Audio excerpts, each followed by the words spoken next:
o'clock scrubs myself for tomorrow. Where are you going? Livingston A Plus Physical Therapy. Have you heard of them? Or Yeah. oh, okay, yeah. So that's where I'm at. They wanted me to wear scrubs, which is that unusual for outpatient? I thought usually it's It's going toward scrubs. okay, because of ease of care of the clothes. Yeah. Okay. I mean, some of them bigger than it, like Kessler's gonna have polos and khakis or whatever. But Yeah. Okay. yeah, no. Interesting. Hey. I'll file it on my taxes. Professor? Yes.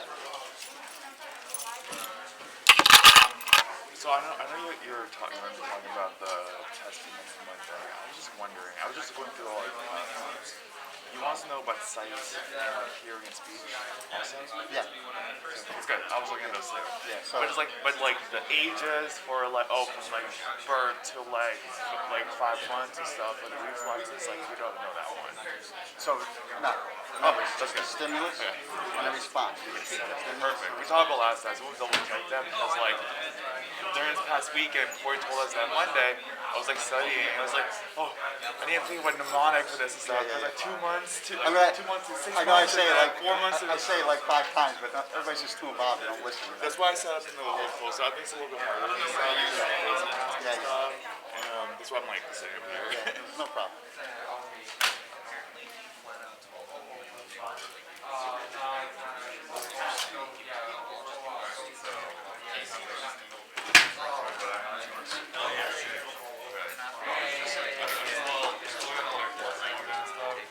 Can you help me out again? Yeah, sure. Let's just jump to whatever setting you're on. What do you got to hit? No dates. So these are all times.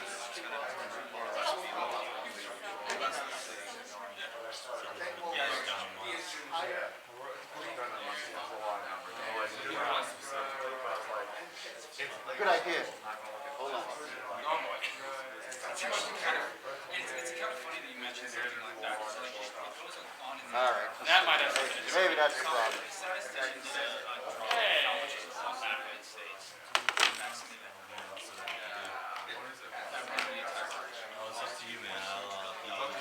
It might be a little bit too much. Within 1 year. Everything's up in arms. Look at that. It's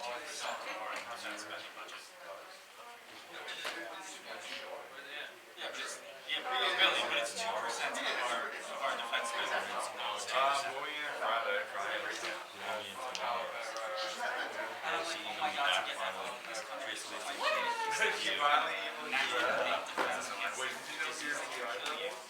No. She's going to be assigned on a date. So basically tomorrow. They don't know, just to show up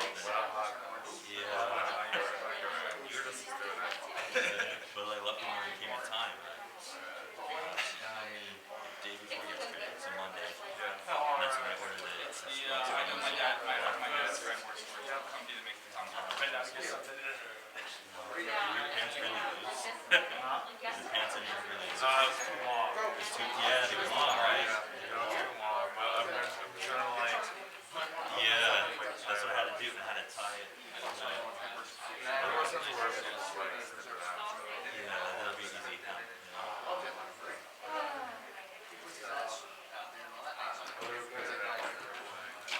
Okay. Does it slide or?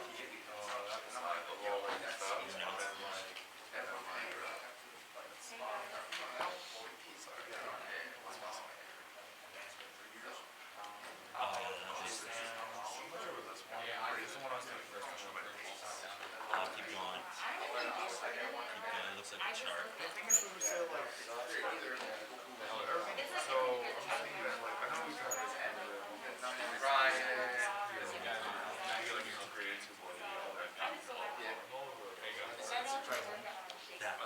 these things are So this all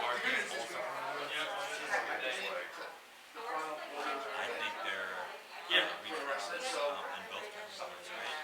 Start off JJ's only like 60, 70% I think some had in the chart. Yeah, so I get that. 60, 70, 60, like it's like also it's all exactly. The Johnson and Johnson. So what happened? Take anything. So that's not permanent. Yeah, this one. I think the party for North Carolina. Yeah, that's permanent. I Remember just two seconds last time. No, He you're could right. have You're right. protected.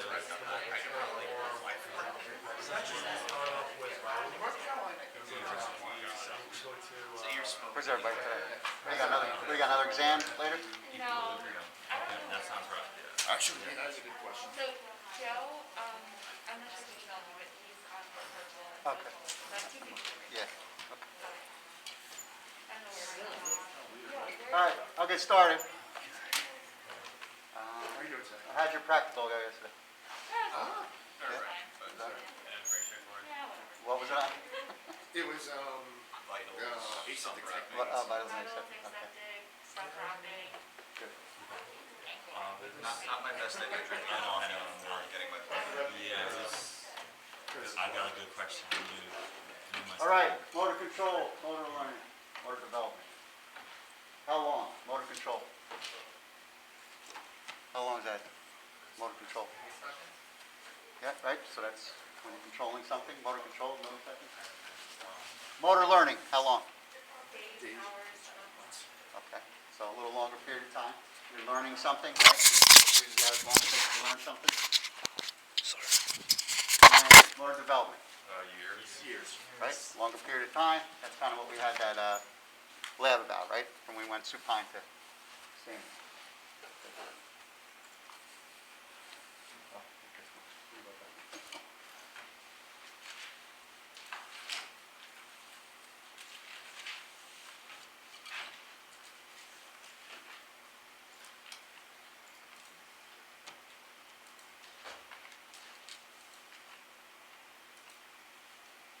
Right, so we got that down. What about feedback? What's the best kind?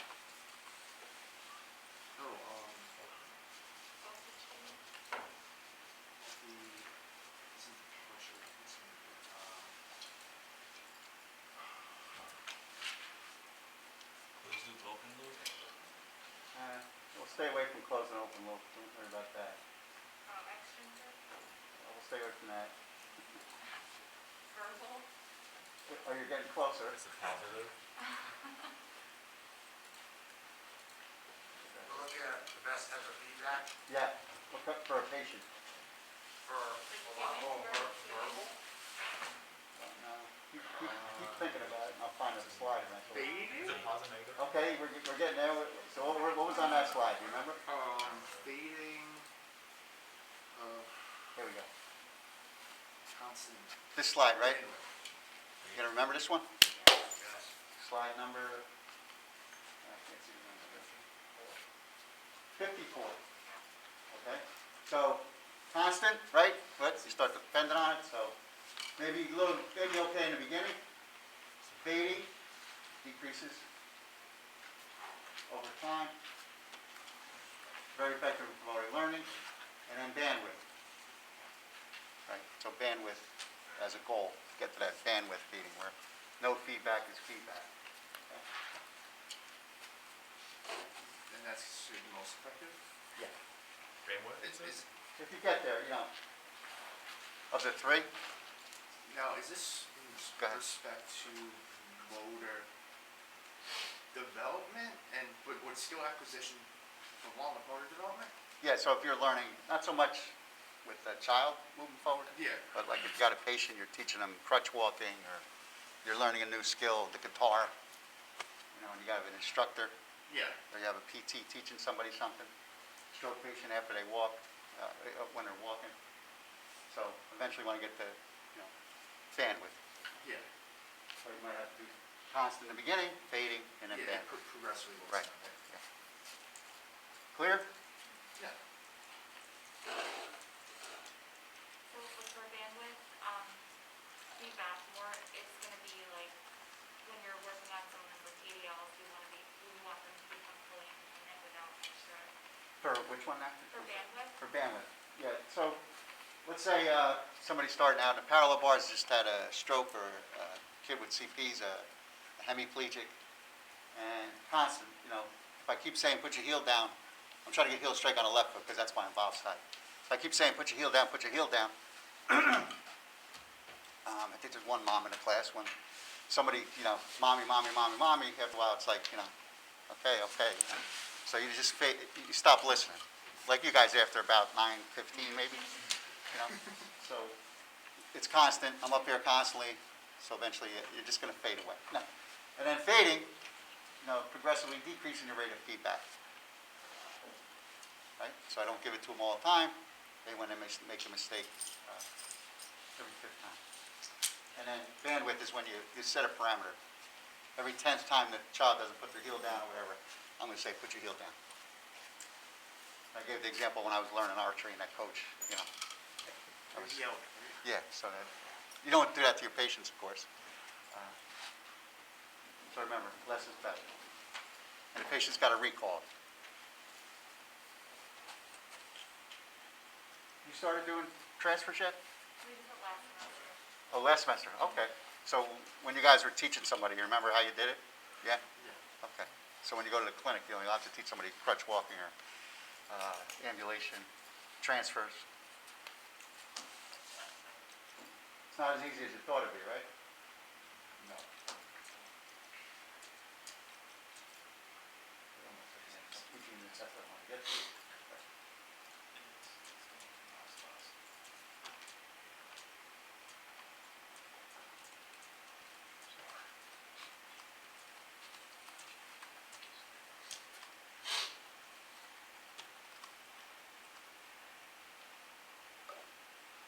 That one. I think I stopped there.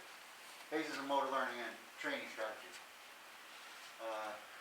The associated phase, you don't have to worry about these titles that they give it. How to do a task. So you got to organize that practice, right? You have an idea when you're going to teach somebody something, how you're going to organize it. How you're going to organize that practice.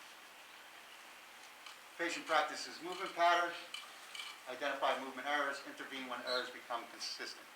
Right? So just because, one time they forget to put their heel down, that's not a big deal. If it's more consistent, then you want to identify it. Spatial and temporal, what's that?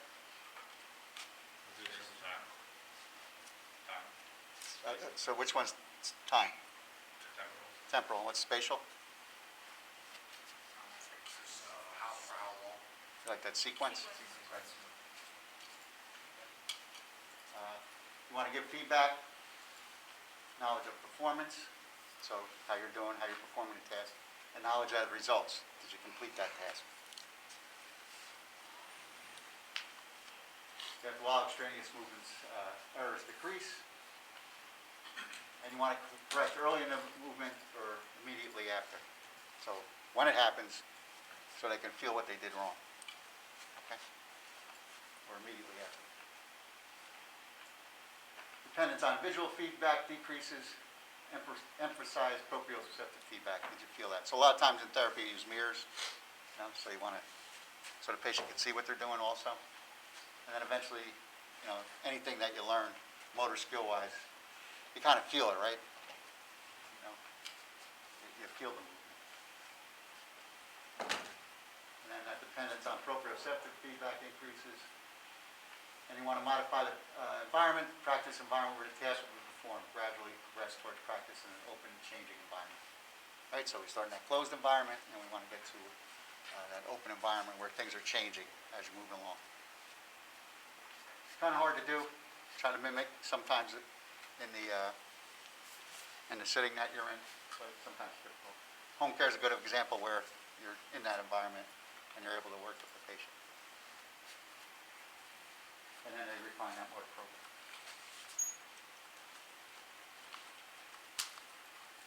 Phases of motor learning. Autonomous mastery of a skill, a little attention to details. Patient practice and finer aspects of this movement. Spatial and temporal component become highly organized. Again, that you're switching from that cognitive phase where you're learning something to where it becomes automatic. You're no longer thinking about it, you're just doing it. And then control systems shifting from higher centers. So again, when you're using cognition, when you're learning a task, you're thinking about it, you're using the cerebral cortex, then hopefully these things become program generators, might end up in your spinal cord or wherever, but again, systems controlled. A lot of different areas are taking control of that movement. So again, you want to organize the practice, identify movement errors, tell them how to correct them. Again, stress refinement of the skill, and then consistency of performance. Any skill that you learn, you want to be consistent, right? Whatever it is. And promote development of open skills in a changing environment. Provide distractions.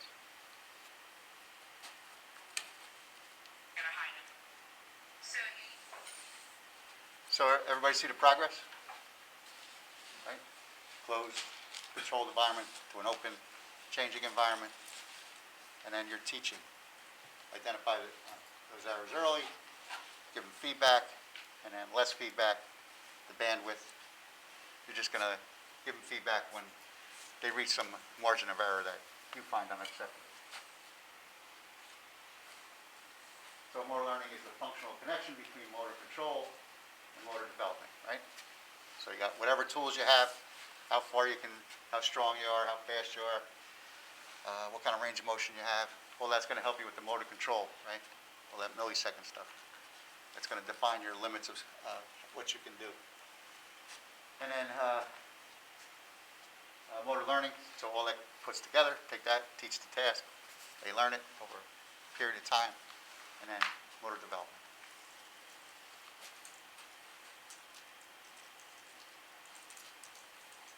And again, those constraints on all of them: strength, range, motion, neurological static, cognition, and age-related changes.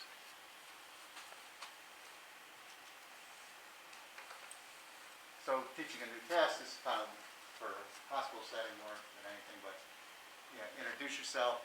You want to give the patient privacy. Tell the patient goals for your visit, but you really want to know what their goals are too.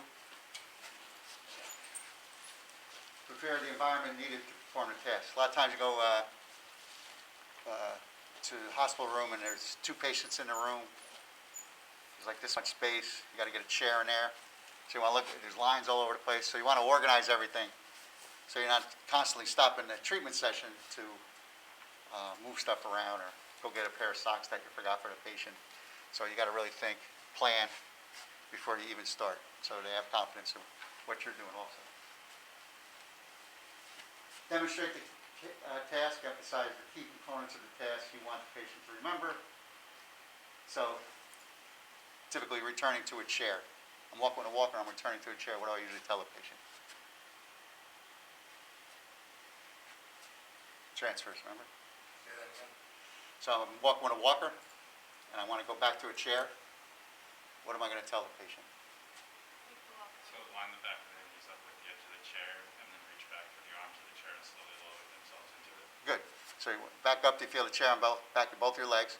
I'm going to tell you, every geriatric patient are going to come up and then they're going to hold the walker and start going like this, reaching for the chair. So back up, do you feel the chair on back of both your legs, one hand at a time on the chairs, and try and use your arms and legs when you sit down. And typically, you give them some feedback, the old nose over toes. So when they're sitting, they keep their head forward, because a lot of them keep their head back. What's going to happen then? They're going to fall into the chair rather than a nice controlled descent. Okay, so you want them to control themselves, so a slower movement. Good. And then, all that stuff, weight bearings. When you're teaching crutches, right? Never lean on them here, put all the weights on your hands. I'm going to be very descriptive, and then show them. Ask the patient to verbally repeat the task. Maybe they had a hip replacement. Now we get them up so soon, maybe they got a lot of pain medicine, and then they're really worried about putting weight on their foot. They didn't hear a word you said. So you tell them to repeat the task. And that's going to also give them a little mental rehearsal. Have the patient perform the task. Give feedback during its task. Stop in the middle of the task. What did you do wrong? I might change that verbiage to, how do you feel you did? I don't like the wrong word anymore. When the patient is done with the task, that's their assessment of how they did. Again, you get that mental review and provide feedback of your assessment. Okay? So ask them how they did, and then you kind of go over it with them too. And then repeat as indicated. Practice, practice, practice, right? That's how you learn something. Any questions? Yeah. Hate to be so straight up, but what is the major takeaway you want from this particular lecture? So that The stuff we slide what? 54. 54. And I'm trying to get the practical stuff for you guys, so what do you think is the other one I want you to remember? What is- Transfers, What's that? it's not to do with transfers, Okay, like the but time- what did that relate to as far as the slides go? the Environment, timing of open the and close. development? That's good, but, So like the motor. so what are you gonna be giving to the patient a lot of times? Feedback. So what slide? 54. Okay. And then the times, right? What's motor control, what's motor learning, what's motor development. And there's a lot in there, and a lot of this came not from physical therapy world, but motor development and psychology, believe it or not. It's just, how you learn things, so there's a lot of terms in there, yes. And then in terms of like the hearing and like the sight PowerPoints? So those two have big bold letters on some of the slides. Okay. Thank you. You're welcome. so being that. Number 34, the answer is C. How's that, okay? We're good? No, I was gonna say, repetition is the mother of skill. Can you rapidly go over slide 54 one more time? Just so I can Sure. integrate it. Right? So frequency of feedback. Constant, do we want to give constant 2 weeks after we started working with the patient? No. No. What do we want to be at, probably? Fading or bandwidth, right? And everybody understands the difference between the two?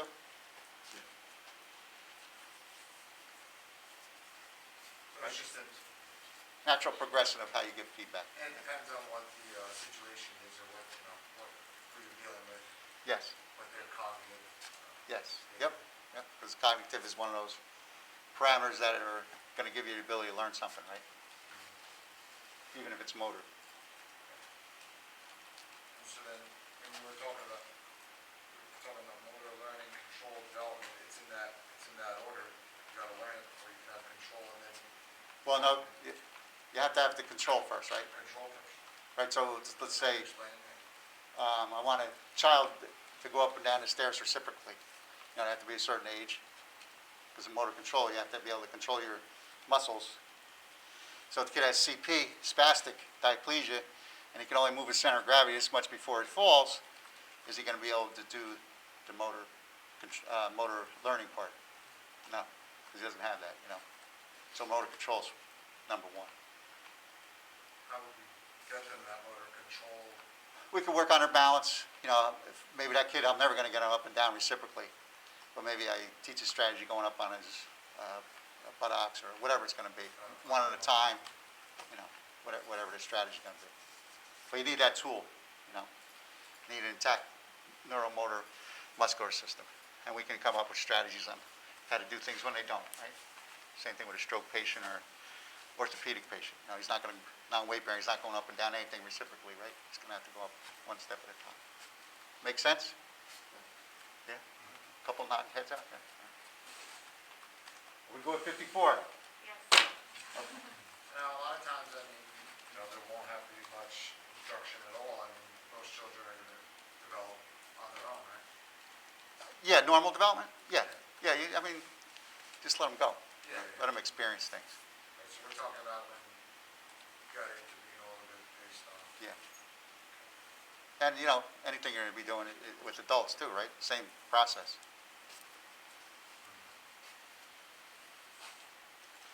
And kids, when you're working with kids, it's more the experience. Because, they're not going to be, what you say, do I put my left foot down or my right foot down? You're going to have to give them that experience thousands and thousands of times. I'm hoping to finish a lecture on gait, I'll show you how much is involved in kid walking as far as their practice. They walk like 7 football fields a day, you know, is when they're learning how to walk. I mean, it's just a tremendous amount of practice. Just a question about feedback. So I know, like, we were talking about more like verbal cueing and like if a child is like not doing something. Based on my experience, sometimes the therapist will like physically like do the action for them. So if they're like stepping up on a step and they're keep leading with their left, but they want them to lead with their right, she will physically like take his right foot and like repeat it over and over again. Yep. Is that a good way of doing it? Yeah, so it's a technique called facilitation. So where we facilitate, we try and move them. I think I showed you, maybe when the baby was rolling, and they brought their hips to a certain point. So the therapist is going to look, I'm going to start rotating that pelvis. Once I see those postural muscles engaged to turn, then I know they got it, and I'll let them go with it. Okay? So Yeah. through that repetitive feedback, even if it's not verbal, they should be able to kind of recognize that they have to leave. They should, but there's some research showing it's, you know, because they're not really doing it. It's, you know, it's a skill, it's a talent.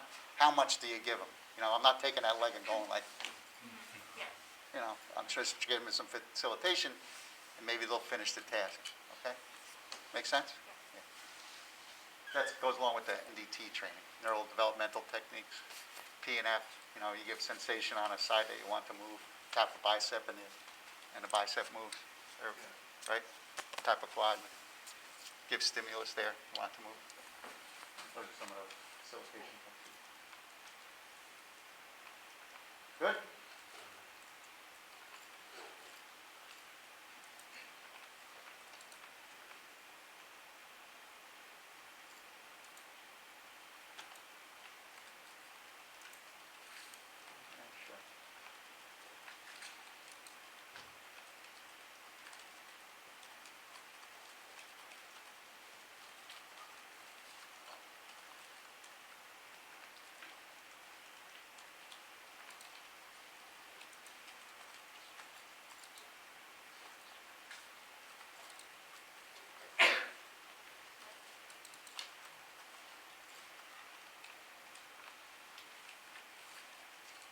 Okay, so other than, hopefully I'll get that gait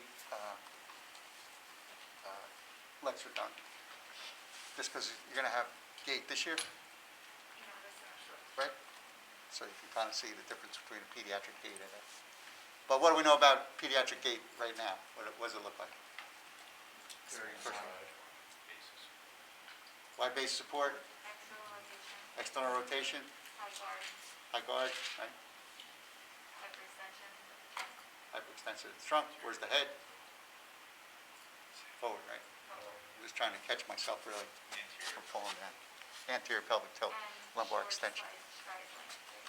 Yep, so what's the cadence like? What's left, right? Is it left, It's not versus It's right? a little bit more spastic. What's cadence, right? So it's steps. So it's not reciprocal. Is it 1, 2, or is it 1, 2, 1, 2, 1? It's one. It's So the cadence is fast, right? Cadence fast. Step length? short. Short. Right. Make sense? Everybody got a good picture of that? And you saw the videos, right? Okay. Cerebral palsy. Static, non-progressive. Big words there. Encephalopathy. Secondary to injury to brain during its early development. So the disorder of muscle tone, movement, and posture. It's static, it's non-progressive. Cerebral palsy. So I have this brain injury on a child, stacks his muscles and everything. That brain injury is there, it's permanent. But as the child develops, sometimes it looks like it's getting worse. How come?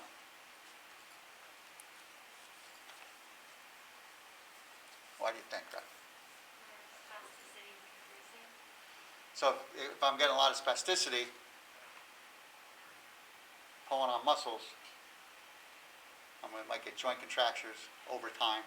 That might get worse over time. Still the original injury, but it's all that injury imposed on the neuromuscular system. Spastic muscles or hypotonic muscles. I'm real floppy.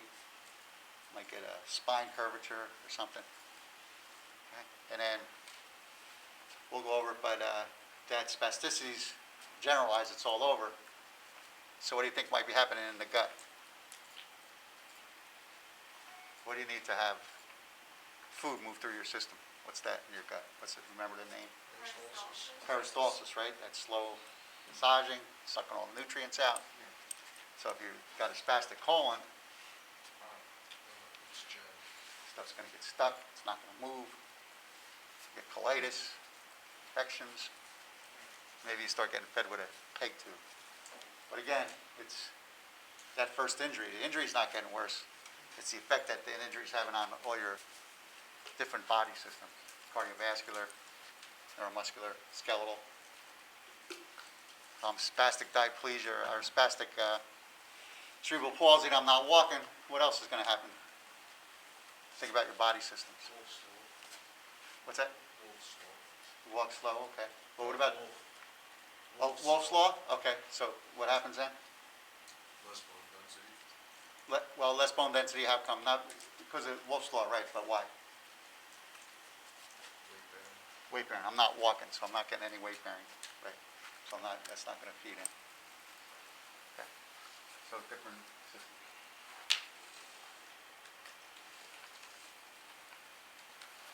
So a lot of statistics there, but so we'll talk about. 1,000 children with cerebral palsy were reviewed to study their clinical profile, etiology, factors, associated problems. So spastic quadriplegia, what do you think that means? All four limbs are spastic. Right. So spastic, all four limbs are involved. Was the predominant group at 61%, followed by spastic diplegia. We'll have another slide on it, but what do you think that might? Two limbs. 2 limbs, yeah. So it's kind of like quadriplegia, but usually the lower extremities are more involved. So spastic diplegia, and lesser to extent. Still going to have some spasticity in the upper extremity. It's not like half your body is not spastic anymore, and your lower half is. Usually just means your lower extremities are more involved than your upper extremities, most often. Dyskinetic CV is present in 7.8% of the cases. Anybody got an idea what dyskinetic? Okay, so different parts of your brain control will have different things. Uncontrollable movement? Yeah. And where does that injury usually take place? So cerebellum will give you what usually? What kind of problems? Balance problems, right? Balance problems. What about dyskinetic movement? Choreographic. Spine. One more big motor control part of your brain. So cortex, that's going to be more like the spasticity. That's going to, when it comes down. One more part of your brain that controls a lot of movement. Frontal lobe? Let's forget the cortex. We ruled out the spinal cord. Cerebellum we took care of. Midbrain. One more part of your brain. A little thing like this in the center of your brain somewhere. Do we need one more hint? All right. What about Parkinson's disease? With substantial migraine and stuff. Yeah. So where's that housed? What's that group of areas? What's that? Midbrain. Did you say basal ganglia? Is that what I heard you say? That's what he said, right. So basal ganglia, right? So when that's involved, you get all those chorioacetosis, all those writhing type movements. Have you ever seen anybody, kid with CP that kind of moves like this? You know, so or Parkinson's is a movement disorder. And when it goes big, you guys might be too, who was his name? Jamie Foxx? Anybody see that when he was off his meds? What did he look like, right? Wasn't great, yeah. You know, all those writhing movements. So that's chorioacetosis. Choreograph. So you have those, they call them dystonic movements, where they're moving like that, okay? That didn't feel good on my neck. So dyskinetic CP. Wait, so you said the part of the brain is the basal ganglia? Yes. And that's the substantia nigra, which is Parkinson's. That's where what's produced in the substantia nigra. Remember? That's that big thing with Parkinson's. What do you need? Tremors? The tremors, that's a symptom of it. But what's produced in the substantia nigra? Dopamine, remember? No? All right, it's been a long time, Yeah, yeah. we also have to see if there are, What's that? You're talking about from anatomy and physiology, where was it? Yeah, I guess you would have had it in anatomy and physiology, yeah. You would have had it, I would think. Yeah. So we got the cortex, mostly spasticity. You got the cerebellum, which is ataxia, right? And then you got the basal ganglia, is those dyskinetic type movements. The Yes. dyskinetic movement, it's the same thing as Parkinson's with the dopamine, or is it just similar? So that's like a group of movements that take place. Dyskinetic. You're describing the movement. Yeah, but Dyskinetic movement. Is it Parkinson's is a disease that will cause that kind of movement. Oh,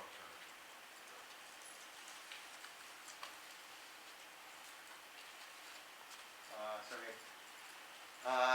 Acquired CP, particularly secondary nervous system infections, also constitute a significant portion. So you can have a CP is kind of like saying you have arthritis. There's like 8 million different types, and you can get it anywhere from birth to 2 or 3 years old. So it's a brain injury. What kind of brain injury? Static? Good. One more piece to that. What? Non-progressive, right? So it's a static, non-progressive injury. But it looks like it's progressive because of all it's imposed on a growing body and all the different things that happen to it. The clinical spectrum of CP is different in developing countries. Associated problems present a majority of 75% of the cases. So you're going to have, along with the CP, all these other things are going to happen to you. I talked about the GI, other different things. And mental retardation is common. However, you should never assume, right? Somebody's presenting you with CP, you have dystonic movements. Doesn't necessarily mean cognitively there's anything wrong. What's something people do when they come up to somebody that looks like they've got a pretty severe disability? Starts talking differently. So they start talking differently. How do you usually start talking? Like you were to talk to a little kid. You slow down your speech. What else you do? High pitched voice. After you're loud, right? Kind of start yelling at the person. When I worked at United Cerebral Palsy, when we got orientation, the older part of the building, high school, and where some of the older adults lived, they gave us a video, and they had subtitles for the person talking because he was dysarthric, but he could understand everything. It was pretty funny. He says, like, why are you yelling at me? I can hear every word you're saying. Stop yelling at me, that kind of thing. So don't assume. Anybody ever see the movie My Left Foot? Daniel Day-Lewis? No? Okay. True story about a mother in Ireland had like 6 or 7 kids, and this was in the 50s, I think. And back then, I would just take a kid that had severe cerebral palsy and put him in a home. She kept him, and he ended up being an artist, a writer, and the only thing he could move was his left foot and his big toe. He used to type, he used to paint with his left foot. It's a pretty amazing story, a true story, but it just goes to show. Don't assume because somebody's got some severe disability that they also have a cognitive problem. So, again, like any pathology, you want that early intervention. Get in there as soon as you can, identify it, and start working on it. That's like the NICU. Those kids, they get follow-up right away, and it's constant. You want to stay on top of them, make sure they don't have any kind of physical disability. So, some of the major functional problems: mobility, communication, secondary, intellectual, visual, auditory, GI, and dental. Visual system, why did, go ahead. Just a question, so I know with patients with CP, like, they have all these things going on. how do you actually like do something with them that's gonna, like, are they actually ever getting better? So you might be able to progress with their function, and again, we'll talk about it, but there's so much technology out there as far as adaptive equipment, you know, different things that help them move. And now with a lot of stuff from the military, you were talking about, you were interested in the military, all these things that's happening, they're coming over with these exoskeletons. You know, if Kessler's got one for stroke patients now. You know, I've been to a couple of seminars. They put the exoskeleton on the patient and they're actually walking. You know, they're having trouble in the transverse pain. Everything's kind of sagittal right now, but you can get upstairs now. You know, so they're doing all these exoskeletons.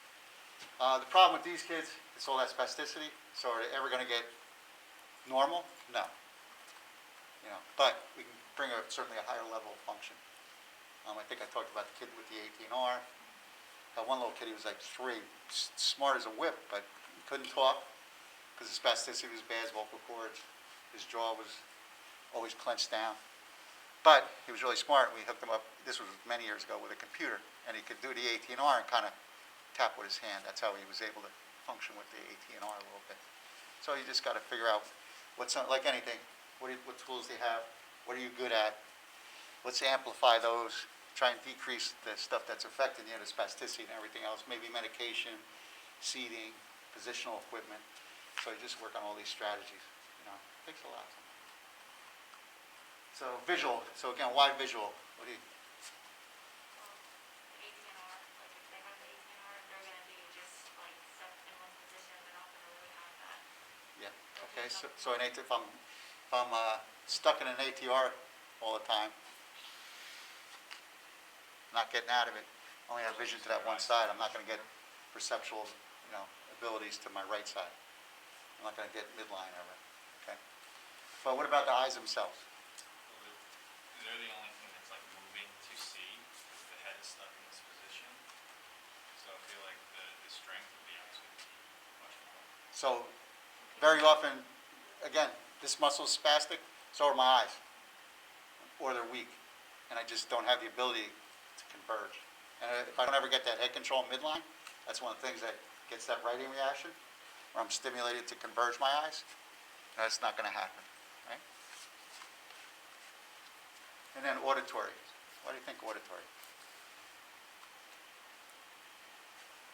Not too many muscles there, right?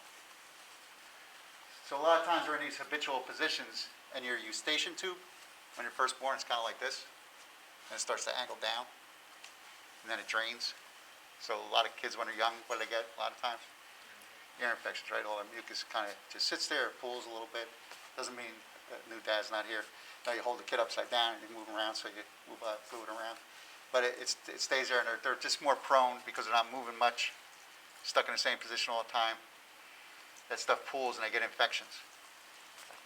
So auditory. And then GI we spoke about, right? You don't get that peristalsis. Or it might be too weak, it just sits there and nothing's moving along. Or it's spastic and it just clamps down. And what about dental? Your jaw muscles can be super spastic, so your teeth are gonna start to, like your muscles of mastication may be affected. Your teeth might protrude a little bit. So just with development, a lot of these kids have sensory problems. They have that tongue thrust where they, I think we talked about it, or anybody ever observed a kid when they're first eating, first solid food, they stick their tongue out, they push it away. No, it's a sensory thing. So a lot of these kids do the same thing. If they're lucky enough, some of them can never get their mouth shut at all, so they don't really have any sense. Can't move their tongue around. Today, when you eat something, how does that usually go? Well,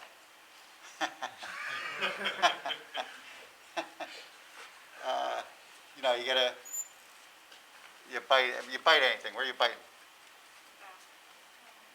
When you first bite it, right? So those front teeth are made to what? Right. Now what happens? You move it to the back of your mouth. What do you do that with?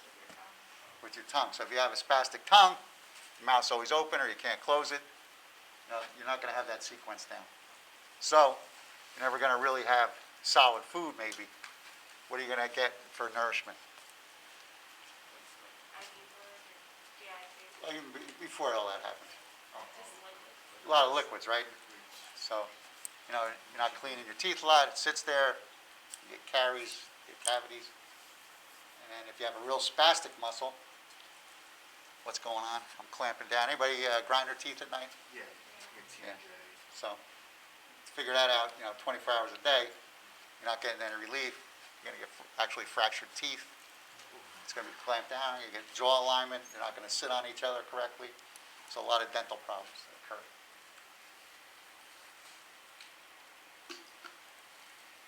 You know, look, until you experience, you know, spasticity and hypotonia, you know, to feel it or see what it looks like, you know, it's kind of hard sometimes to get across.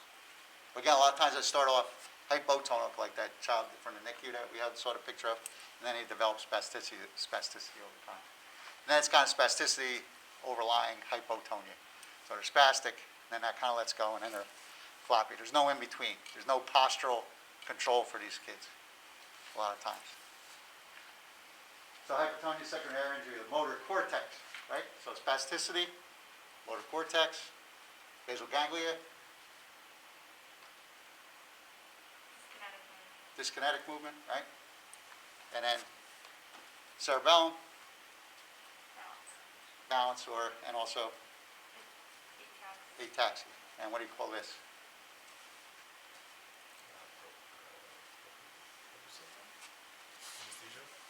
Close. Dysmetria, right? Pass pointing. I can't do it. And also with your foot. Pass pointing or dysmetria, right? Dysmetria. You see neurologists do a lot when they're doing testing. Because, you know, if you're out there drinking on Friday night and you get pulled over by the police, alcohol is going to affect what part of your brain? Your cerebellum. So how you're going to walk, ataxic. They're going to tell you put your finger to your nose. They're going to tell you do tandem walking, right? So all that's going to be gone. Okay, motor cortex through corticospinal and pyramidal tracts get affected, and so that's a big piece, right? The spastic population. There's some pretty big words there, right? Highlighted, capital letters. What slide is that? Most recently. 5? Okay. 3 main types denoted by body part affected. So diplegia, trumped in all 4 extremities. Lower extremities, greater involvement than the upper extremities. Hemiplegia, one side, obviously, and quadriplegia, upper extremities and lower extremities. So again, severity has a subjective rating, minimal, moderate, and severe. Severe is, you know, is what most kids have. And there's all kinds of scales out there, just like for pain, on rating spasticity.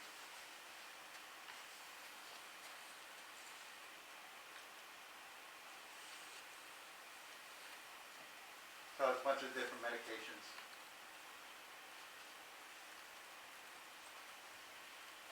And where they work. Baclofen, anybody here baclofen? So a lot of times they have pumps that they put into the spinal cord that release baclofen and controls them. Because if you take it orally, it's going to have a generalized effect. So what do you think the kids are, Depakote, all these drugs. Take too much, what do you think you're going to be? If you're trying to calm muscles down, what else is it going to calm down? Your breathing. Breathing. What else? You guys get a shot of it before you come in here every day. Right, you're going to be tired, you're going to be fading out a little bit. Okay, so it's systemic. So you got to find that balance between lowering the spasticity and not too much cognitive ability. Okay, because it has a systemic effect. So if we do it right into the spinal cord, then it's going into the spinal fluid, and it's just affecting the muscles at where they come out, or the nerves where they come out. So it's a little better.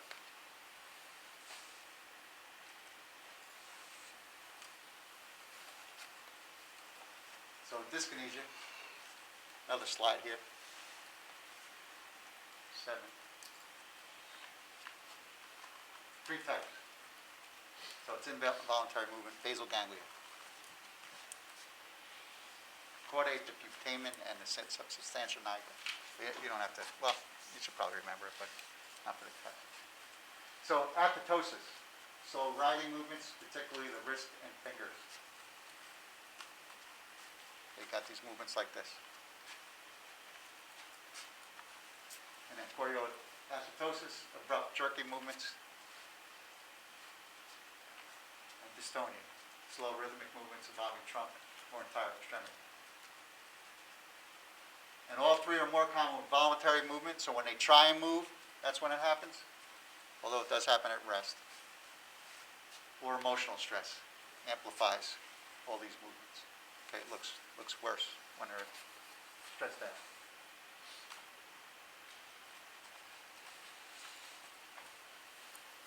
Ataxia. I should have made it bigger, but I didn't. Slide number 8. Unsteadiness, tremor with voluntary reaching, difficulty with balance, that is notable during ambulation, and it's because of an injury to the cerebellum. Not as common as most of them, but so that reaching, that pass pointing, I'm trying to grab something, and it's over here. Okay, finger to nose, pass pointing. I'm not accurate. It's going to be difficult to find motor development. So again, CP, it's not like you take an MRI and this one little spot on your brain.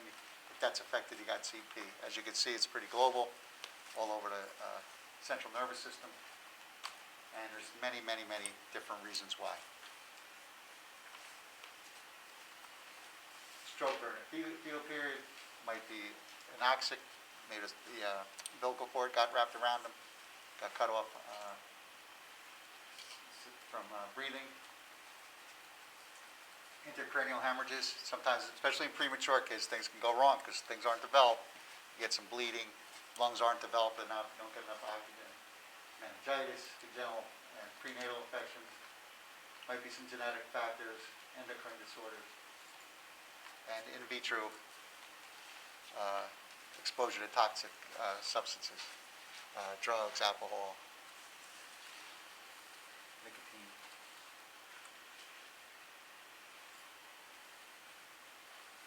Effective CP is related to toxic substances, so it's what the event, whatever that event is, whatever's causing it, the timing of the event, so when during, when the baby's in utero, when it happens, and then the location of the damage, cortex, cerebellum, or basal ganglia. So the diagnosis is actually a clinical judgment. What's it based on? History of delayed motor milestones.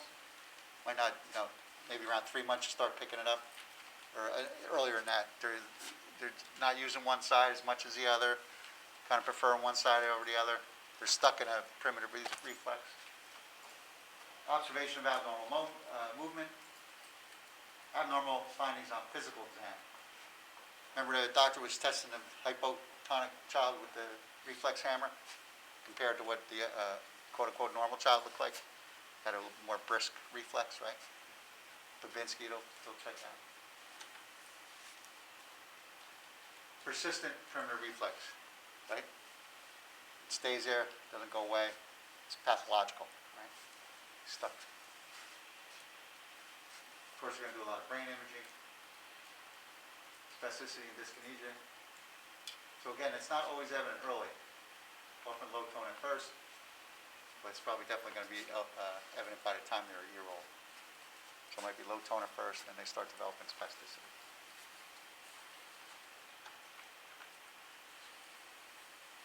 So again, it's a lifelong injury.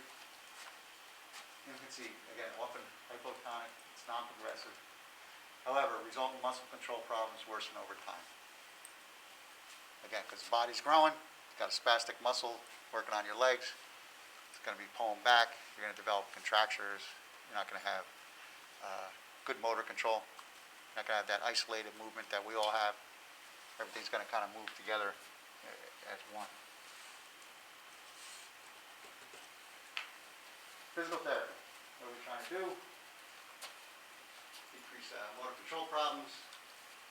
Parent education.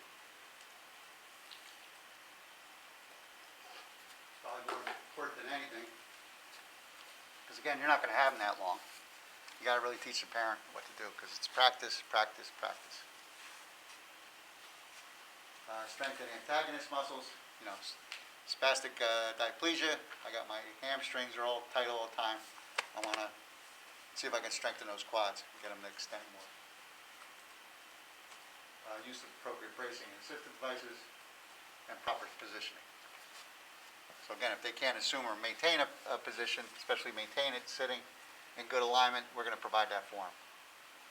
And with the feet, if they're stuck in plantar flexion or whatever all the time, or inversion or eversion, we're going to probably get some braces on them that'll help them keep them in neutral alignment. Orthopedic. Tendon release is very common. Hip dislocations, scoliosis, and joint contractures. So again, equipment, trying to keep them in good alignment, parental education to keep stretching them, and different pieces of equipment again. And tendon releases. Kids in school, when do you think you might want to do those surgeries? If possible.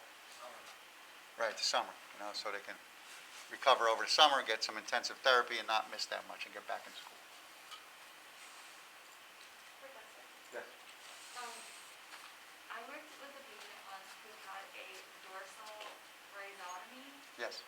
for CP, and can you just explain that? Like, Yeah, I've slide and I'll get to it. I was just curious. Yeah. I suppose I briefly do it now. So dorsal rhizotomy, what they found was they would stimulate certain nerves that were spastic, and whatever nerve that was that they stimulated and it really became spastic, they would go in surgically, and I'm simplifying it, and would anesthetize that nerve, alcohol block, whatever it is. So they would no longer get that sensory reaction that would kick off the spasticity. So it's kind of like Botox, another one, which you inject in, and it just kind of knocks the muscle out completely. The problem with a lot of that stuff is, it becomes an art to where it's how much you're going to give, how many nerves you're going to take out. So what they found out was some of the rhizotomies, they cut out so many nerves, or too many, then they became, instead of spastic, now they were hypotonic. So it's not too common anymore. They don't do it as much as they used to. Botox is a little more common. But Botox, stop that pull on the muscle on the tendon and keep it stretched out. But eventually, it does go back to what it was. But some strategies on, just like a knee joint, you just put the gel in it. You're just trying to delay things, right? It's still going to deteriorate over time. But hopefully you get 3 more months out of it, feeling better. So what are some of the goals? You want to improve the ability to move, feed, dress, toilet, communicate. And again, some are all these areas. So those are functional things you have to do every day, especially ADLs and toileting and bathing. Seizures, very common. Seizures, very common with a lot of these kids. I actually have a girl, she was 3, and she used to walk with a walker, and she would actually, a lot of them do it to self-stimulate.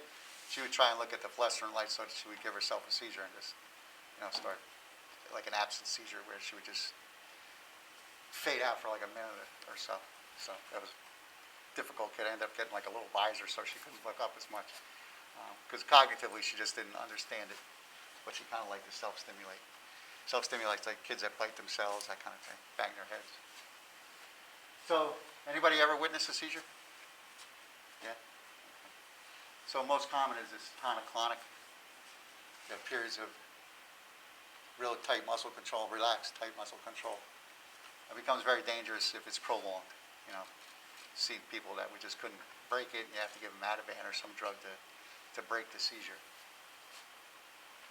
Loss of consciousness, body stiffens, heavy irregular breathing, drooling, pallor, occasional bowel and bladder incontinence, and hopefully just lasts a few seconds.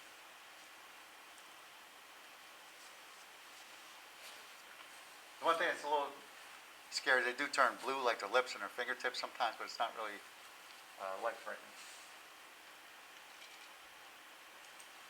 Chronic alternating rigidity and relaxation. Post-distal state, they get drowsy, disoriented, and fatigued. A lot of times you don't want them to fall asleep, you want to kind of keep them awake. And sometimes when they're coming out of it, you can have them draw a clock or something like that, and you might get an idea what part of their brains are affected. You know, they might be over there in the right field where all the numbers are, so we know something's going on the left side of the brain. But they have EEGs, they usually narrow that down to where the abnormal activity is taking place and put them on the correct drug. And same thing with drugs, you know, some pretty bad side effects with some of the seizure drugs. Not only cognitively, but, you know, emotionally, anxiety, anger.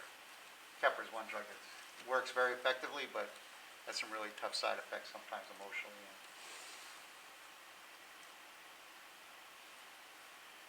So I should probably update this, but there's a lot of drugs. There's Lamictal out there, there's Keppra, a lot of name brand ones. So I should probably update this. Don't worry about the drugs, just know that they're out there and there's different ones. And the main thing you have to do is worry about the side effect. And number two, is it effective? You know. And so what do you think about a drug over time? Less effective. Yeah, it might become less effective, you know, because your body kind of gets used to what's wrong. Just like if you're not doing the right thing as far as your diet and everything, and you're taking a diabetes drug, it's probably not going to help, you know. So sometimes they're not effective over time, and you have to change the drug. But the good news is there's a lot out there. Secondary health problems, unresponsive, overreact to mild stimulus, exaggerated reflexes, oral reflex being one of them, response to other tonic reflex, feeding problems, violence, self-abusive, again, GI problems.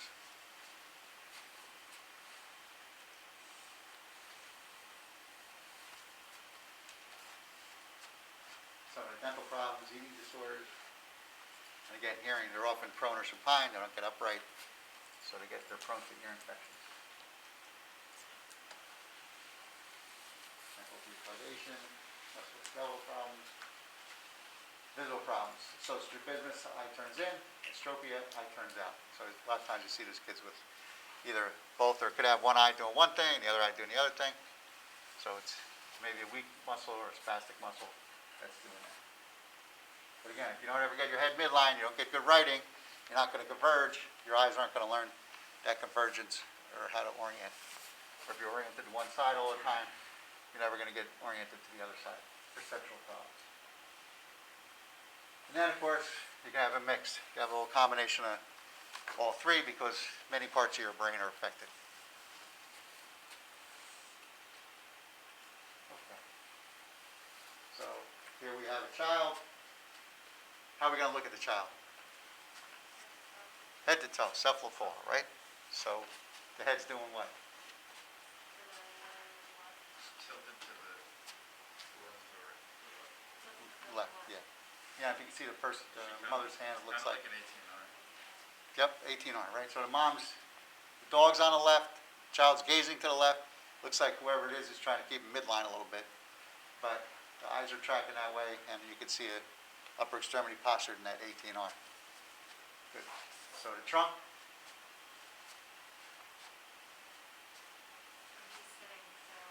Looks fairly midline, but what do you think's helping that? The seating, right? So it's got the guard on the sides, got the headrests on the sides. What do you notice about the pelvis? Looks like it's in a posterior and it's locked in place by the positioning of the legs. Is that a belt too? That's a belt. So the pelvis, so a lot of times these kids, their body's kind of doing one thing, they're extending. So to help break that extension, we start to flex their pelvis, and it helps relax them a little bit. Now, if we can get a belt in there once they're relaxed, it'll help them keep them out of this posture. Okay? You never want to restrain somebody if possible, but this will help decrease their tone. So I'm flexing one body part on the other. And so we did the pelvis. The legs.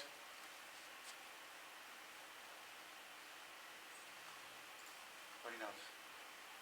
External rotation. Kind of relaxed, maybe slightly flexed. Okay. What about the equipment? What's it doing? What about The equipment. keeping on flexion? Just Keep it slightly flexed, okay. abducted. Abducted. So a lot of times kids with spasticity, their lower extremity scissor. Their lower extremity scissor. Extended and scissor.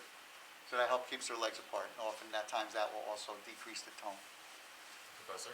Yeah. For these chairs, how long do they stay on them? So, good question. So any piece of equipment, we want to check the skin. You know, you don't want to be in there several hours a day, but a couple hours, change of position. So I'm assuming this child can't change their position, assume or maintain a position. So we're going to be using equipment for this child to do that. Do they sleep on these chairs? No. Okay. What we got? No setting. Okay, so where are we starting? The head's Head is flexed. forward, trunk. It's actually not too bad. It's pretty extended, right? Is he in high guard position? Yes. So high guard, co-contraction, right? Yep. And eventually we want to get to. So high guard position. Nice wide base of support, but it's W sitting. Hopefully they're not like that all the time. That's probably what's able to keep his erect spine. That and bring his hands back. So children with problems and early on with gait, not only are externally rotated and a wide base of support, but you kind of work, what part of your foot do you think hits the floor first when a normal toddler? So if I'm always moving forward, I'm just kind of catching myself all the time. What part of my foot's going to probably hit the floor first? On the ball of your feet, right? Because you're not going to be falling forward and put my heel down. I'm just going to be constantly kind of catching myself by walking on the ball of my foot. Okay? So toe walking, very common in, not only normal kids, but it gets exaggerated in abnormal kids because of maybe the spasticity. Okay? So we start at the head. It's forward, right? He's trying to do a righting reaction. Gives you a little bad posture. What does that do? If my head's forward and my trunk's. So what's my head doing? Forward head posture, right? I'm getting all that suboccipital squeeze in there, right? Bad posture, right? Trunk and pelvis. So we got that C curve, right? Yeah, it's a C curve. In order to get some better extension, we need a little lumbar lordosis. Here, it's a C curve. Everything's posterior, rounded spine. Pelvis is posterior tilt, as we said. Lower extremities. Flexed. Right? Sort of flexed. And if you can see it on his left foot. So he's inverted, right? Some of these kids, they actually weight bear on their talus. It falls that far medially. So it just kind of collapses. And he needs the support, right? He's got to have somebody to hold, to walk.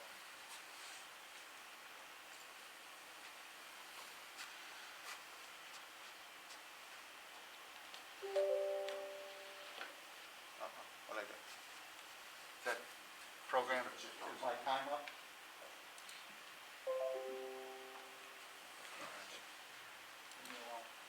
All right. I'll just talk you through this one. So, very involved kid.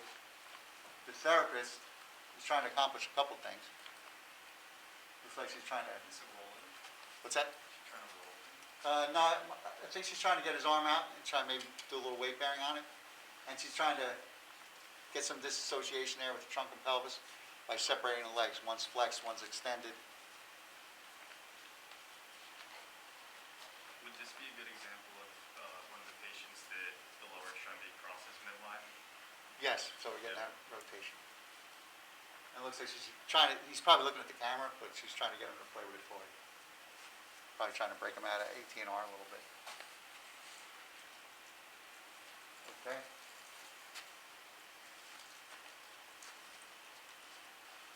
All right, so what we got, head is, he's got pretty good control though, right? Looks like he's oriented to the toy he's working with. Trunk. Pretty flat, right? It's not that C curve that we saw with the other kid. Pelvis. Seems like it's maybe posterior. Posterior, but it looks like, again, he's got some pretty decent control, because his hips are, his lower extremities, I'm sorry. They're fully extended. Yeah, so he's got some nice hip extension there, so he's holding it there. Therapist is working on keeping his Keeping them in extension, extension. that's why her hands are placed on his quads. So he's just trying to facilitate some quads there. And then you look down at his feet, what do you notice? What's really popping out? His Achilles tendon, right? Very prominent. That's So all he's, pronation, Like right? pronated? it's, yeah, yeah, pronated. But the main thing is that Achilles tendon, so he's probably fairly spastic normally, but she's working on those extensors to break up that spasticity. But that Achilles tendon is pretty prominent. And then the upper extremities.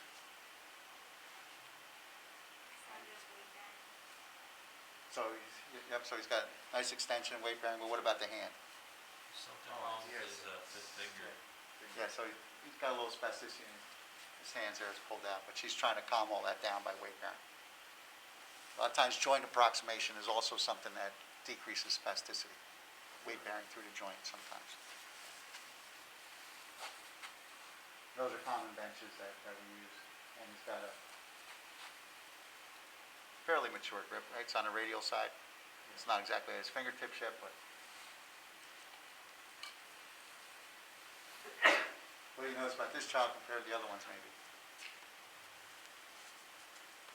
Older? Okay, older. Looks like he's Stability's not as great, so is he hypo or hypertonic mostly, you think? Hypo. He's kind of floppy. He's trying to hold his head up straight, but it's tilted to one side. He's grabbing his leg for support, so he's hypo. You'd either see like either or, right? Or could they have a combination? They fluctuate. Sometimes you're very spastic and that holds it, and then once you relax, come out. So you can definitely have a mix, and that's fairly common. Well, you notice, so we'll start at the head. Not too bad, a little tilted to one side. What's obvious about her face? What do you see in the Her mouth is open. She's got a Okay. relaxed jaw. mouth is open, and her eyes are convergent to the middle, right? A little too much though. Shoulders? A little bit elevation. Yeah, a little elevated, trying to probably stabilize her head a little bit. Trunk? A little shifted to one side. Pelvis? Probably more of a posterior tilt. Maybe you want to see her more upright, and her legs are straight out.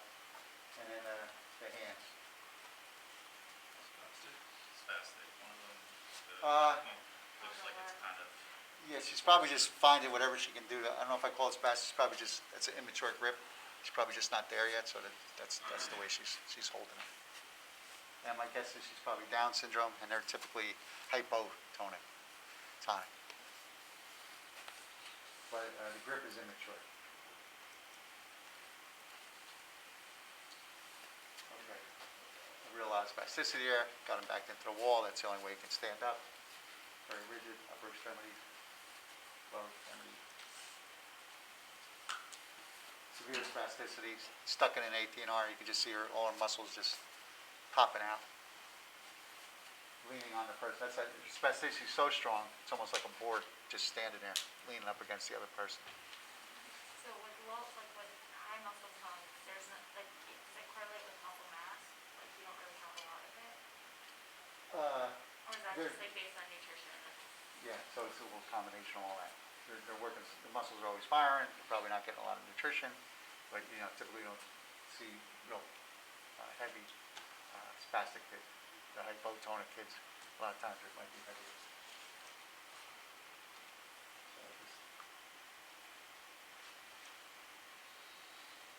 Floppy child. Remember the doctor was doing a lot of this. C-curve, spastic lower extremities.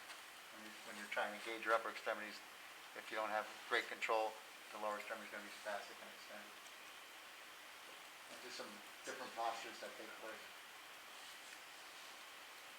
very common to see a child that looks like that, that's got a lot of problems. And then real hypertonicity, look like that. Caesarean legs is common.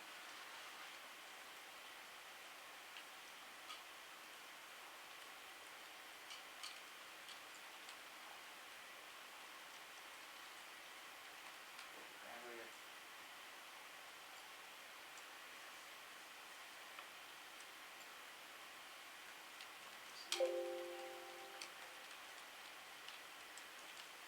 Good. Any questions? This will be on our test, right? Yes, this will be on the test. CP. Yes. Mentioned disassociation before now, is that the ability for one leg to move independent of the other, or for the legs to move independent of like the pelvis and the trunk?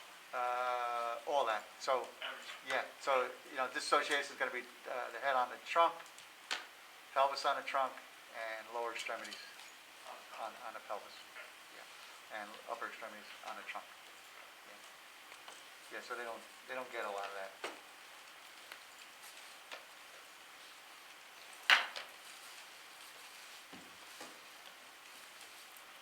Professor, Yes. you had, like pictures, diagrams, things like that, or on the exam? No. For identification groups? or is it- No, there won't be any pictures and tagging, that kind of thing. So multiple choice, true, false. Some of the questions might be, I'll have a fine motor question, and I'll have a sequence under it, and it'll say true or false, okay? So when you get the test, I'll try and point out, because some of the questions will be different from what you're used to maybe, so. But just remember, read the question, okay? Take your time, read the question. And know those definitions. So Su- basically, the, like, majority of it will probably be based on like the longer, normal development PowerPoint. Yeah. So, know the supine components, prone components, equilibrium, writing, protective reaction, know those definitions.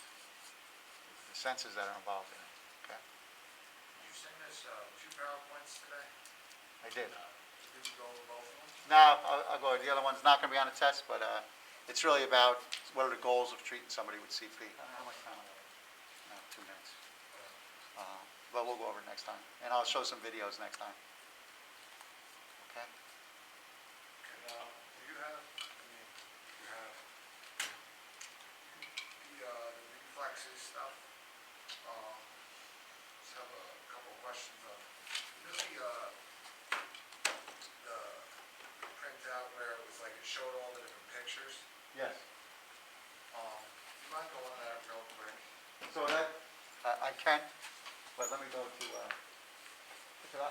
I'm saying this, but I'm not getting through to everybody. And it's not your fault, because you just, so when we go to the reflex, just for the purposes of the test. Yeah.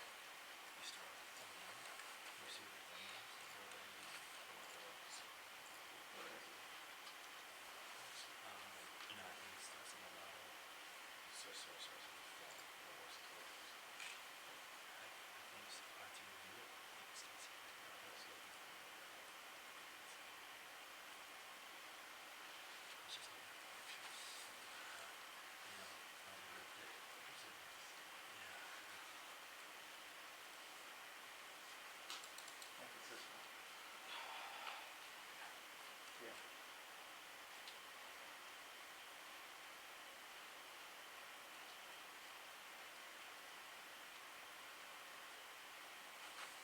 So, definitely, we went over them, 18R, SDNR, Landau, we went over those, remember? So what's your question? I'm sorry. Well, you might give me one better and kind of just, so, most of these we've gone over. I guess, are there some that we haven't really looked at? Because most of them we have. Yeah, no, I wouldn't sneak one in on you.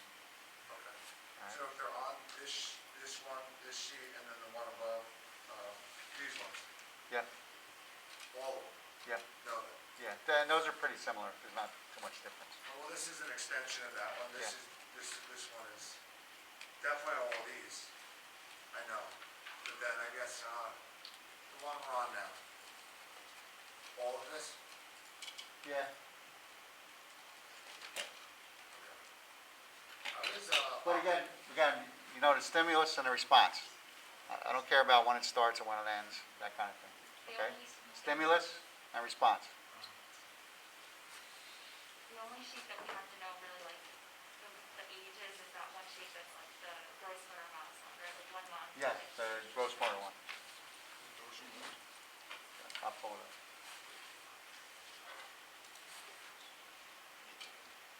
so, my question was, how does, optical writing, how does that really differ from the TLR, reaction? So, optical writing, you want the head and body to align in response to a stimulus. Okay? And what is optical writing really? What is it? I guess it's just like turning towards something, turning towards the thing that's, you know, you see it and then you just turn. So what's optical and then what? Right. Writing. So what is it? Getting your body in alignment, you rotate and then, So if I tilt them, I'm writing my head. Right? So it's really a writing reaction. All those things are just testing writing reactions. However, I'm tilting them, and then some might take away vision, if you remember. But it's a writing reaction. So if you know the definition of a writing reaction. yeah. Okay. Get your head in vertical and your eyes and mouth horizontal. And what's that other piece? And then rotation. Yeah, so I'm going to restore the normal alignment after some rotation, right? Now, I give the example, you don't walk around like this. I'm going to rewind it myself, right? And then what systems do you rely on? And somatosensory, what makes up those systems typically, the two big ones? Tactile, right. Good. How does the optical writing differ from the labyrinth? I'm not sure how to pronounce this, labyrinthine or labyrinth? So what system is that? That's somatosensory? The labyrinths, where are they located? Oh, the Vestibular. vestibular. So remember? So Okay. when we're writing, when we have writing reaction, we depend on those three systems. So with those, all they're doing is breaking it down or taking away one, right? So the visual system, and if I want to take away the visual system, I'm relying heavily, if I'm tilting somebody in space, is that proprioceptive? Without the visual? Yeah. Yes. What's this? Vestibular. Vestibular, right?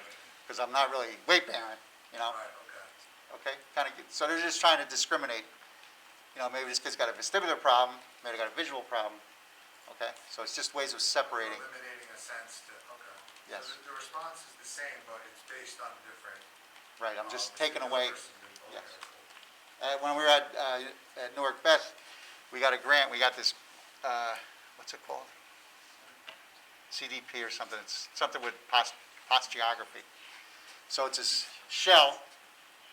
It's got a movable surface and a harness. So we would put the patient in it, and we would move the surface, and the computer would tell you which way they were leaning, whole graph.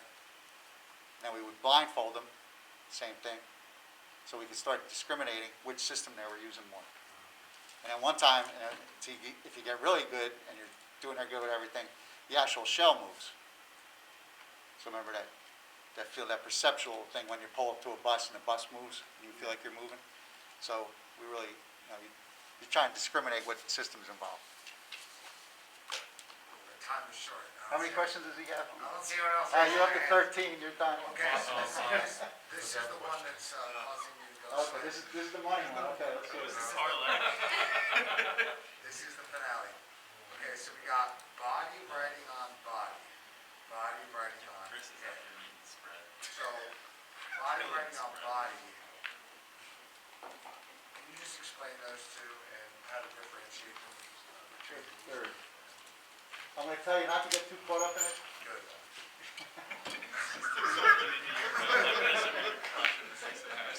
Does that help you decrease the anxiety a little bit? It 'Cause what do you think I'm gonna focus on, right?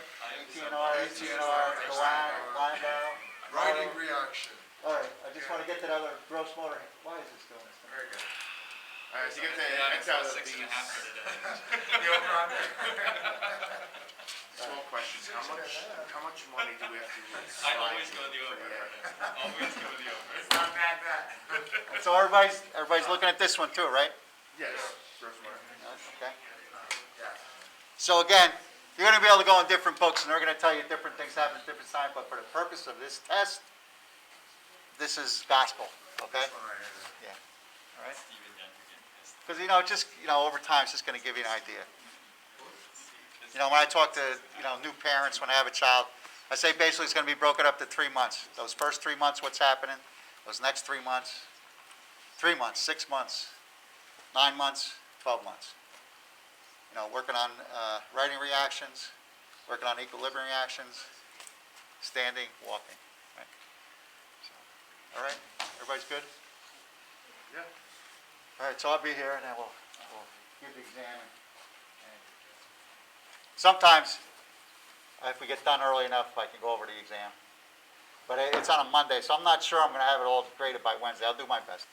It's just the short answers, take a long time, but I think they're good. It gives you a little way to express yourself and gives me a little latitude as far as grading goes. Okay? Super high expectations of getting grades back promptly. So no worries. Oh, We're is still it? waiting on a paper. I'll pass that along to administration. We turned in a paper last semester and still haven't gotten our grades back. Might get that 2022. You know how like usually Who was the instructor? Actually, it was Kevin grading them. Oh, okay, that's because he's in Seattle. It takes a long time. Well, we didn't know we had to send him there by pigeon. Did you probably find out over there?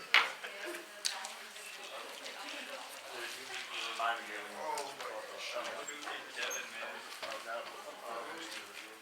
Joe is sick, and because Joe isn't here, Devin, they're two halves of one whole.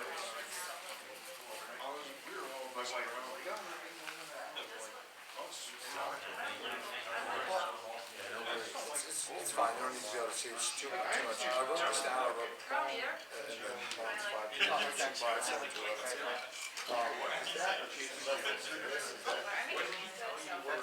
That's the same slide as that one. Which I'm sure Right, and that, do these different positions and then the months associated, does that mean that's when most of the development is taking place in that particular position? But remember, Always, and there was a lot of, generally speaking, we're gonna see the most development during this time. we gotta set the line for this kid at like 10. those first 3 months, really just kind of like, We gotta set the line at like 10 plus at this point, because I set it at 6.5. He crushed 6.5 and then went up after 5. so gross motor. Not that I'm not forgetting up on the elbows, Getting up against bad, extension, yeah. getting ready to fall. 7 to 9, yeah, 7 8 months, okay. So that area is kind of like sitting, getting up, and starting to get mobile. Quadruple, getting ready to get up on the knee, get up to cruising, get up to walking, and stand. And you need all those postural muscles to do that. That's what's going to be able to keep you moving, those postural muscles. Cool, So cool. if you're weak at all that, you're in trouble. Yeah, it was interesting, I was just reading my sister has 3 out of her 4 children. And so they got a OT report, PT report, neurological report, and I was reading them all, they're very long. She sent it to my email, I was like, wow, like, so all the terms we've been going over, so as I'm going through it, I'm like, I know a lot of this, I mean, Are they low tone? Because last time. yeah, they're very, quite low tone, and they're a little behind as well, Are they mainstream or? What do you mean, nature? How old are they? Are they in school? 8, and then the 2 twins are 7, and then 8, and they're all, so the twins are more, what would you call more extreme? They're higher on them. Oh, okay. I'm high on the spectrum. Yeah, and then when she's 8, she's like a 1 out of 5, I mean, she's only a little behind. But it was interesting as I was reading through it, And then for the goals they had for the physical therapy, it was like they wanted them to perform certain tasks or be able to do certain things 75% of the time. 3 out of 5. I'm like, why don't you want it to be 100% of the time? I guess because they want to. Because you know, you learn something. And when you were, Yeah. Room for error. No. And you don't want to basically be like, oh, well, if they can't do it all the time, then do it. no, now maybe when they're 17, they're going to say 1%. Sure. This is, you know, it's a development Gotcha. over time. Oh, yeah. I'm going to hit that. Thank you. Just 2 things. So when we talk about like fine motor, and gross maintenance, I forgot the transition from leadership to like mature. Is there fine start on the creative side and then work your way towards the long? So this is considered like immature, and this is considered like mature. Immature. Oh, so You know, go back on those pictures when that kid's grabbing that cube. with the teens, like Because this is where it comes from. so we want to go back and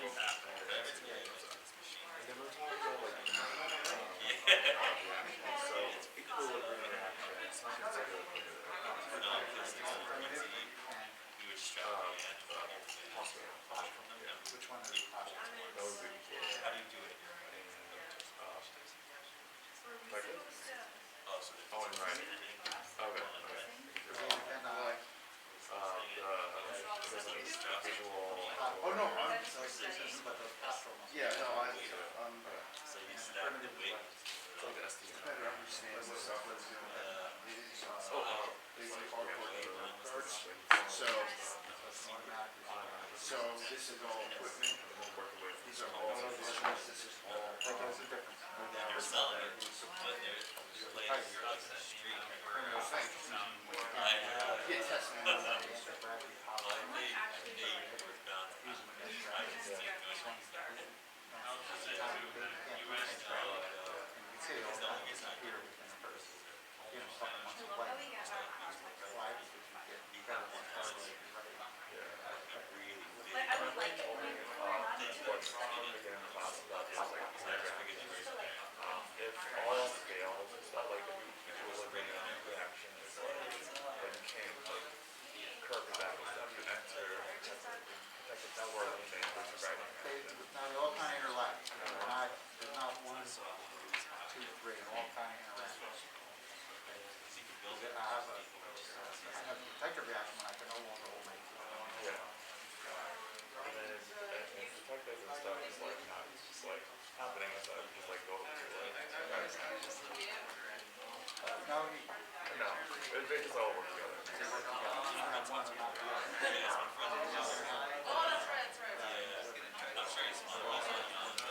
one may show up in a certain sequence. So you won't be able to, people don't have equilibrium.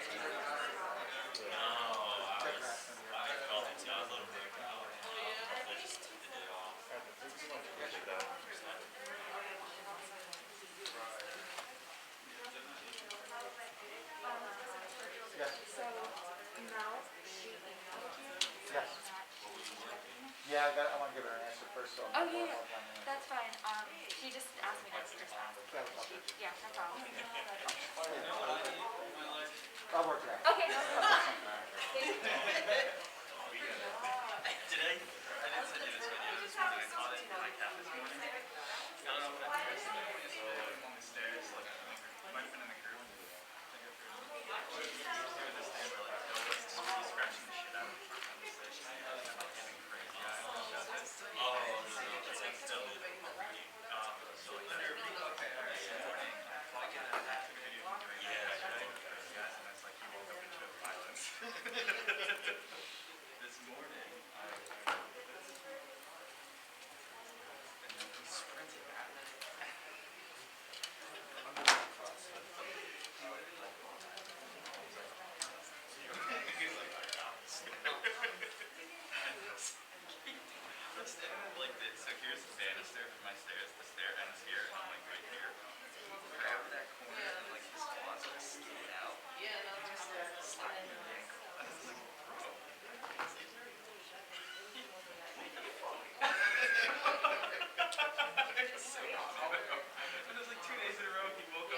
Deb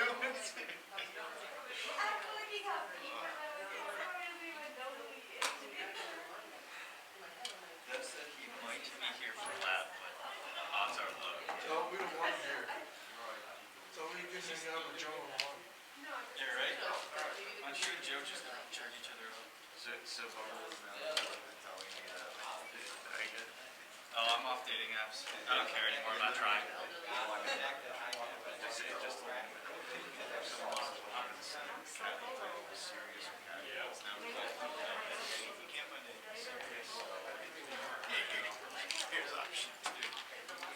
Yeah, dude. I was on like the Hinge Tinder grind for a while there, and I just got so sick of matching with people and like getting ghosted or just not being interested that I was like, I'm not trying anymore. If it happens, it happens. Otherwise, I'll just I told my buddy, that. As soon as he stopped using that, we just go out to like bars and stuff. He stopped trying to like hang out with other girls. He's had his time to success. Honestly, I would if I was fucking older. Yeah. That's the only reason why I really doubt that. Are you guys free on Sunday? Oh, he needs to go down on Monday. Who gives a fuck? You trying to go to Philly? Bro, I'm trying to. Yes, I am. I'm trying to go to Philly. It's doing like 2 hours. That's true. Or like 2 Sundays from now. We can do something. Yeah, depending on exams. I think that's fine. Plus, actually, everyone in my family except for me, my parents and my sister are going to get vaccinated today. So, How come you're not? because I don't qualify. Or I do qualify, I just don't have an appointment yet.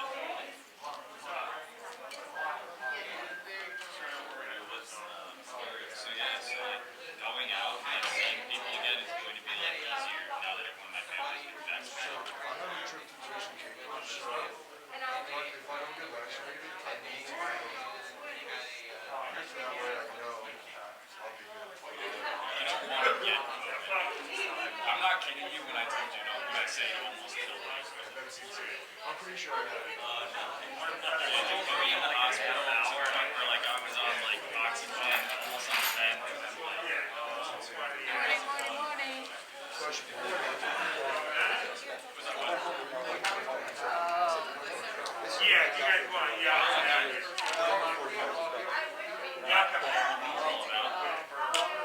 not anything like so anti that I would straight my body to get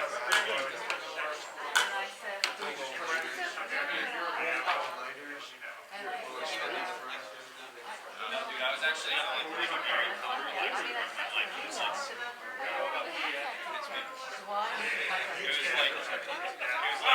I was actually like, it was just me and everybody at work because I just come back from early. So I could sit on my ass doing nothing. She said and like watching TV. No, the last one was, Everybody's watching UFC now. So I was listening to Joe Rogan's podcast, and he said Cody but I'm Barker. glad you were able to. Yes, I know that. Because at work, because I was always able to get on the site, but once I started going to the website, it blocks me. I lost like 23 pounds. No, I didn't have my fucking laptop I every wonder day. why. It actually physically changed my cardiac. And that was fine, I didn't do it on my phone. Cardiologist to get But then when I emailed it to make them, sure that like or I was trying to email to her, the format wouldn't come over. So I got like 5 emails. but it actually did change my GQ. But then I was worried, I was saying, oh, I was like, kidding, I'm big, but you I know, want to leave you out of the no, but that stressed out. was, but that was good because he, you know, he's not, you know. I'm in a Stressed out. higher risk area. And then apparently, Dustin Poirier, It's easy. The first part's intimidating, but it's about that. That's it. That's what you do. I mean, it just really hurts. When are you going to get an answer on the hip? I can bring somebody who can get it. I don't know about it. We went already. Blood test, And right? I'm not, this is the guy, don't let's say it's everybody here. Just keep up with the, Moving forward, the modalities that you're doing, Rose was saying. best way to understand, to learn it, is to keep practicing. So, you know, I'll be available before or after, that type of stuff. But even on Saturday, Anita said she'd be willing to come here on Saturday. So if you guys, once we really get into it, especially next week, so next Saturday, we'll talk during the week, but we'll set up a time, find out when she can get here, and then, I'll go through security and all that. What are you talking about? So I'm saying Anita said on Saturday, she'd be willing to come here. So I'm saying with the Oh, modality, oh, for an open lab on Saturday. okay. Yeah. What you talking about, Louis? So on Monday, we'll talk about that, because I think I'll once, give you know, Kevin a call, once, try and get. you'll start doing some ultrasound today, but really next week we'll get to the East End and continue with the ultrasound and the combo. You have to practice it. So we'll offer Saturday hours for you guys to come in here. Take advantage of it. And will that be like every Saturday or like Yeah. every fourth? No, it'll be every Saturday. Well, no, I'll have to do it every Saturday. I'll send the email every Saturday, but that's, when she comes in, we'll talk. We're also supposed to have an open lab set up between, after this lecture and when we go to lab. Yeah, So will that stuff be available then too? I'll be the one helping you guys out. But once that happens, if I get one machine, we can do that. Monday, okay. All right. Good question. Maybe I'll see if there's like One a Monday, I'll do open one session. Wednesday. Well, I could switch. No, it's fine, 'cause, They'd see things. Yeah. Once tomorrow. We have lunch tomorrow too. I don't know how much, again, like if you guys want to do something today, but I think more for next week, right? What? Next week, once we get into more to the East End, Bill's gonna wanna do the open labs more. Yes, and as a matter of fact, when you go back today, just see if you can find dispersive pads, because Okay. we'll just show them, and maybe we'll try it today. They're gonna do ultrasound, but maybe we'll do the combo. Okay, So just find a dispersive pad so that we could do the combo on all something. right. And then we'll do, I don't know if we'll have time today. If we do, we'll do strength duration curve, but you have the batteries, right? Yep. Yeah, well, Okey dokey. So I just heard that you're gonna have an exam on Monday. I was gonna give a quiz, a modality, not a modality, but like an ultrasound and up to what we have now quiz. Do it. But I will give it on Wednesday. All right?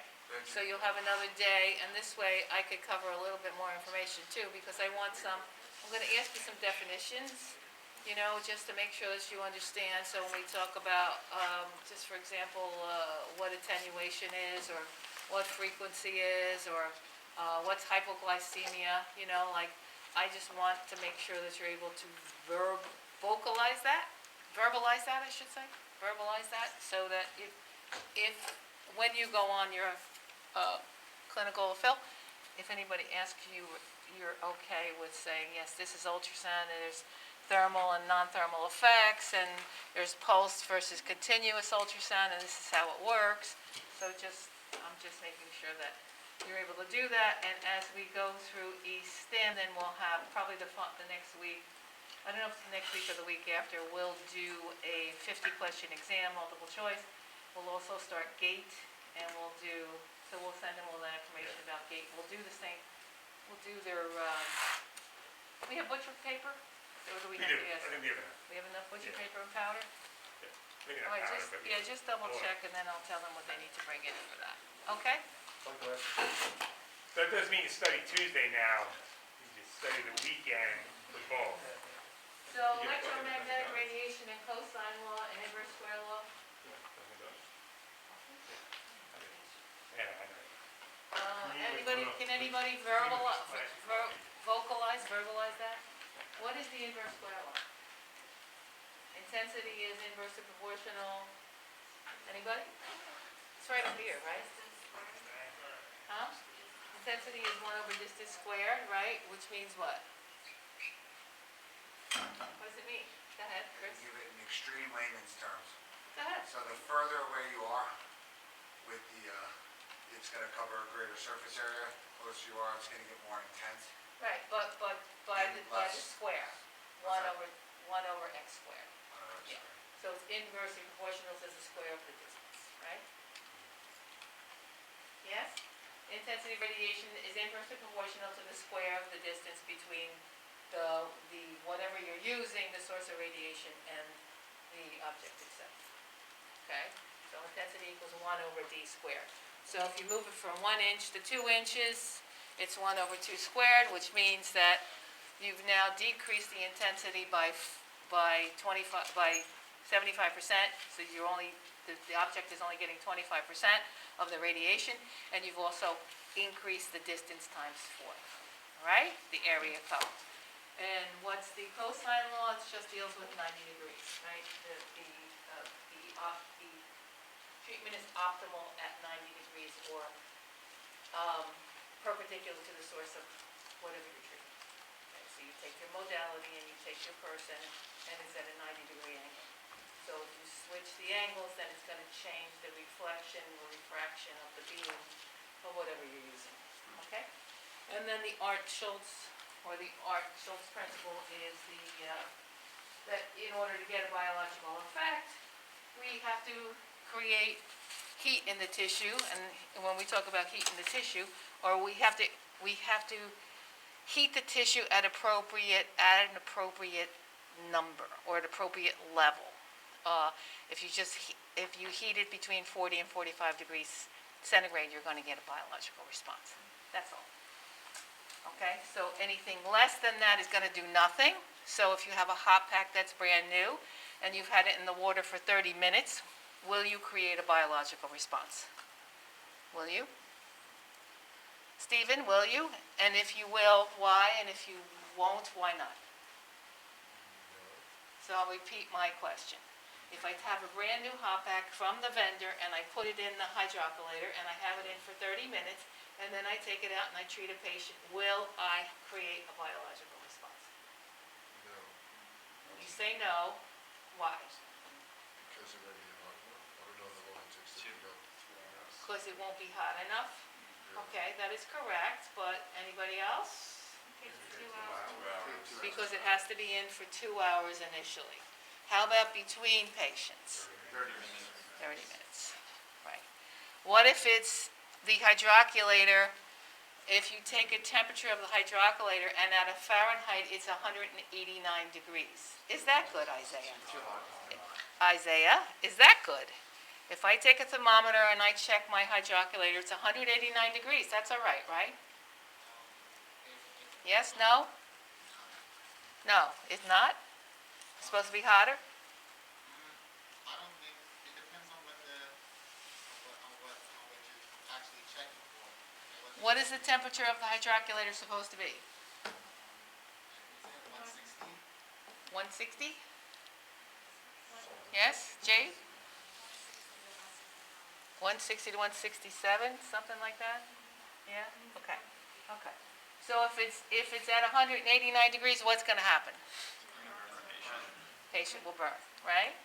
So, and I gave you that example about when you start to weight bear and you're with crutches, if you weight bear too much on something that's healing, it's going to refracture. If you don't weight bear enough, it will not continue the healing process, right? Okay. Inverse square law, okay, diathermy. Now, I don't know for sure if diathermy, I think diathermy is still on the state board exam. So,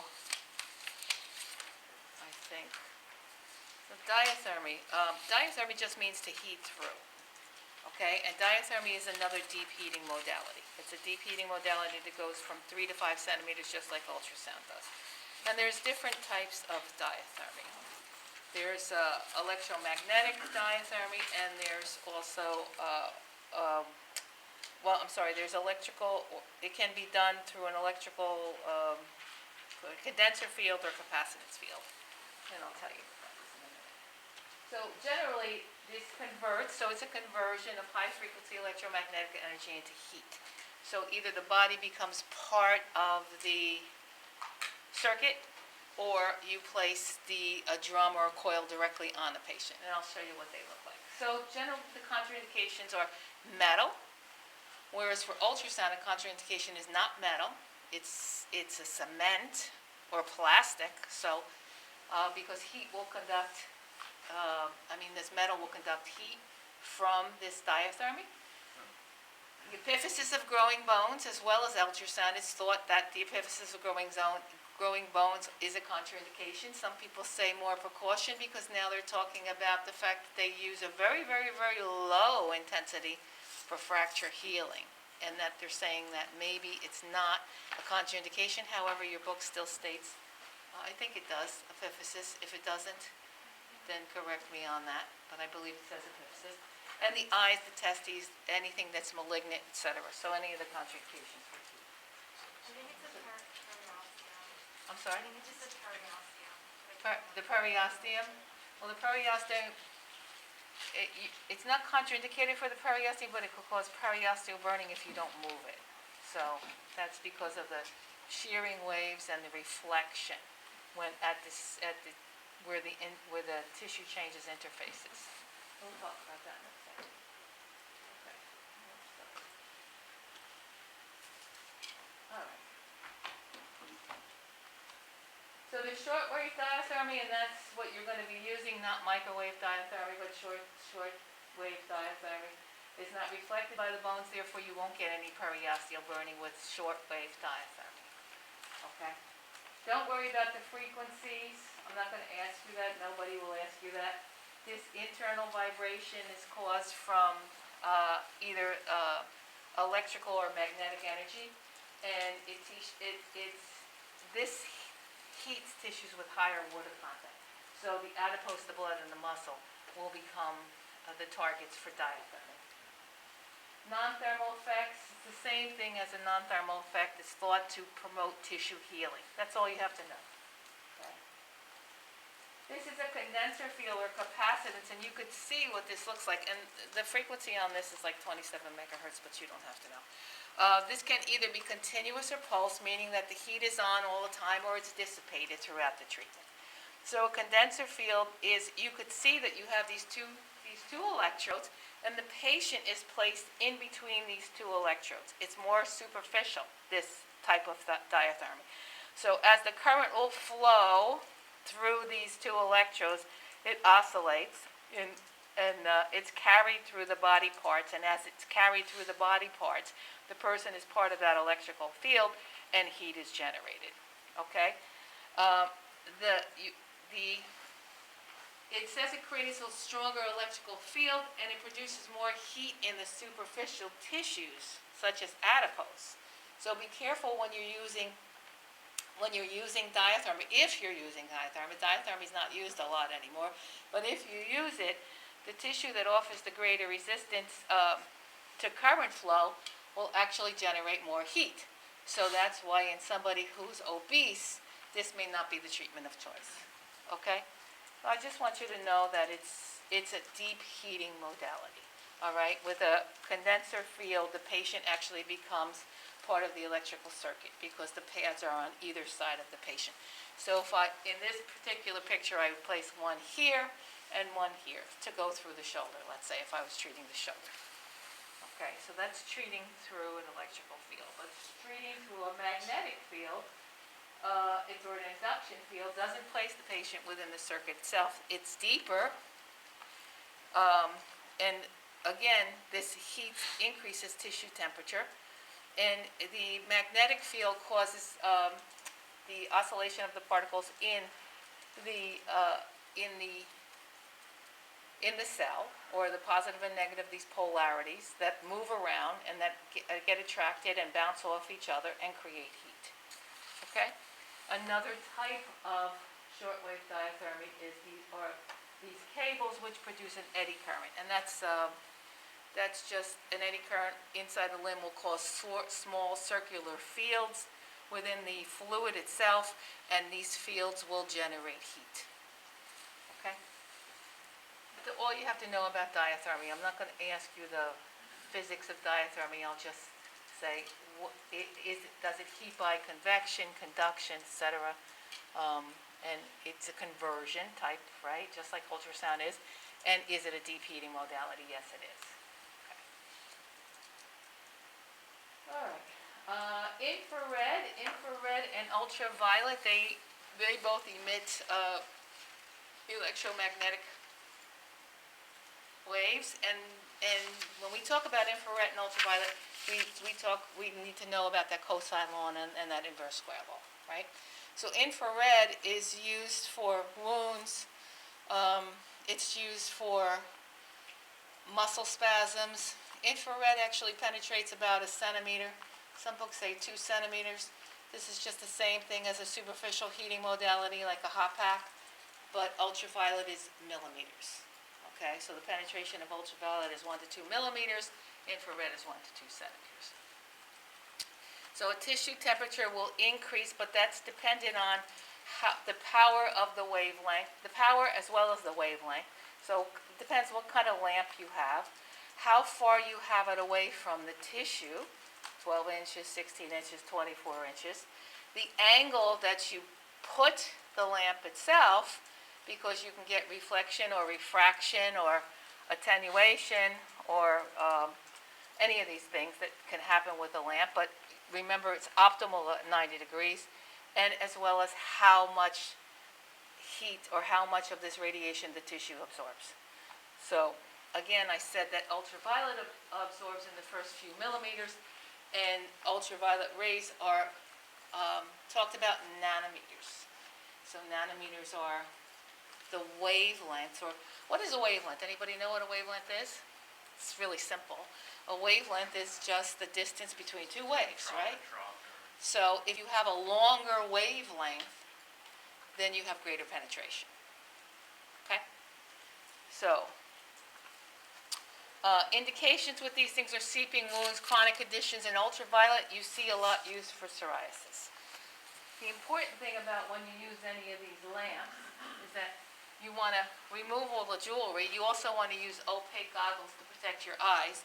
You warm the lamp up and you place it perpendicular to where you're treating. So is it 24 inches? This is the protocol, generally says about 24 inches, but if the patient doesn't feel heat, you may need to go a little bit more, a little bit less. There's resistance to current flow and resistance to flow, right? I mean, when we talk about viscosity and we talk about different things that, or impedance or resistance, we'll talk about things like, does the patient have lotion on? Or does the patient have something on their body? So when we talk about electrical stimulation, that's really important, okay? But right now, you want to make sure that the area is clean, free of any kind of cream. Place that lamp directly 24 inches away from a patient, turn it on, and dry off any perspiration that occurs with the heating process. Okay. The advantage, and we don't have this, the advantage is that you don't have to directly contact the person. It's a lamp. Does anybody ever see an infrared lamp? You know, it's similar to what, when we talk about ultraviolet, it's similar to those ultraviolet rays that you get from tanning beds, but they're not good ones. Okay, they're carcinogenic. So we have ultraviolet A, B, and C. Ultraviolet A penetrates the deepest. Ultraviolet C actually has a bactericidal effect. But an ultraviolet C is usually filtered, by the ozone layer. So we get ultraviolet A and B. And again, ultraviolet A is the longest wavelength, so it penetrates deepest, and ultraviolet B is absorbed greatest. Yes? Sorry, what about the lamps like at like the nail salons? Like the UV lamps at the nail salon, is that like still considered negative, like bad? Well, an ultraviolet lamp, you have to find out what rays they're emitting. You know, everybody uses, they're pretty much off the market now, the ones that are carcinogenic, but they're still around. So you really have to know, are they UVA, B, or C? Most of them are actually UVB, and they operate between 80 and 90 nanometers because that's the least carcinogenic effect for the human body. I'm sorry? I said most of them now are UVB, and they operate between 80 and 90 nanometers because it's the least carcinogenic for the human Well, body. UVB is absorb greater too. Yeah. Yeah, so absorb more superficially. Yeah, the wavelength is smaller. Yeah. But you get UVA and UVB by sunlight. All right, so what does ultraviolet do? It actually causes a chemical response in the tissue, and with somebody who has things like psoriasis, they just have, their growth occurs very rapidly, and this just deters the growth of, or the proliferation, or the cell division. So that's what ultraviolet does. A dermatologist once gave a once said a statement about, the normal nail takes, how many, 3 weeks to grow or something from start to finish, and if you have something like a psoriatic where you have proliferation and a greater cell division, it only takes a week.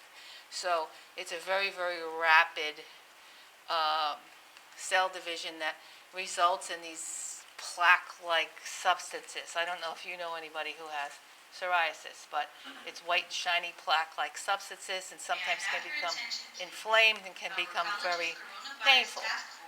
Needs everyone's full cooperation and adherence to the CDC's COVID-19 guidelines when you are in the building.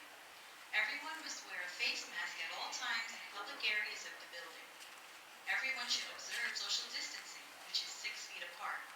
There should be no more than 2 people on an elevator at any one time. Everyone should wash their hands frequently, and if you feel ill, please stay home. Okay. Thank you for your cooperation. All right, so you may still see people that do UV lamps for psoriasis. Some dermatologists may use them. And they may also use photosensitizing drugs, which help attract the UV light. And that may be orally or that may be topical. There was some things like tar oil that they used to use to try to make the ultraviolet light penetrate greater into a psoriatic plaque.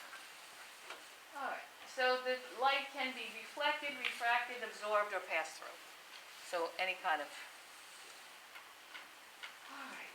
So the visible light, what's important about this? So this visible light, UV light is 180 to 400 nanometers, infrared is 800 to 1500. So what is frequency? The number of oscillations or vibrations in a second.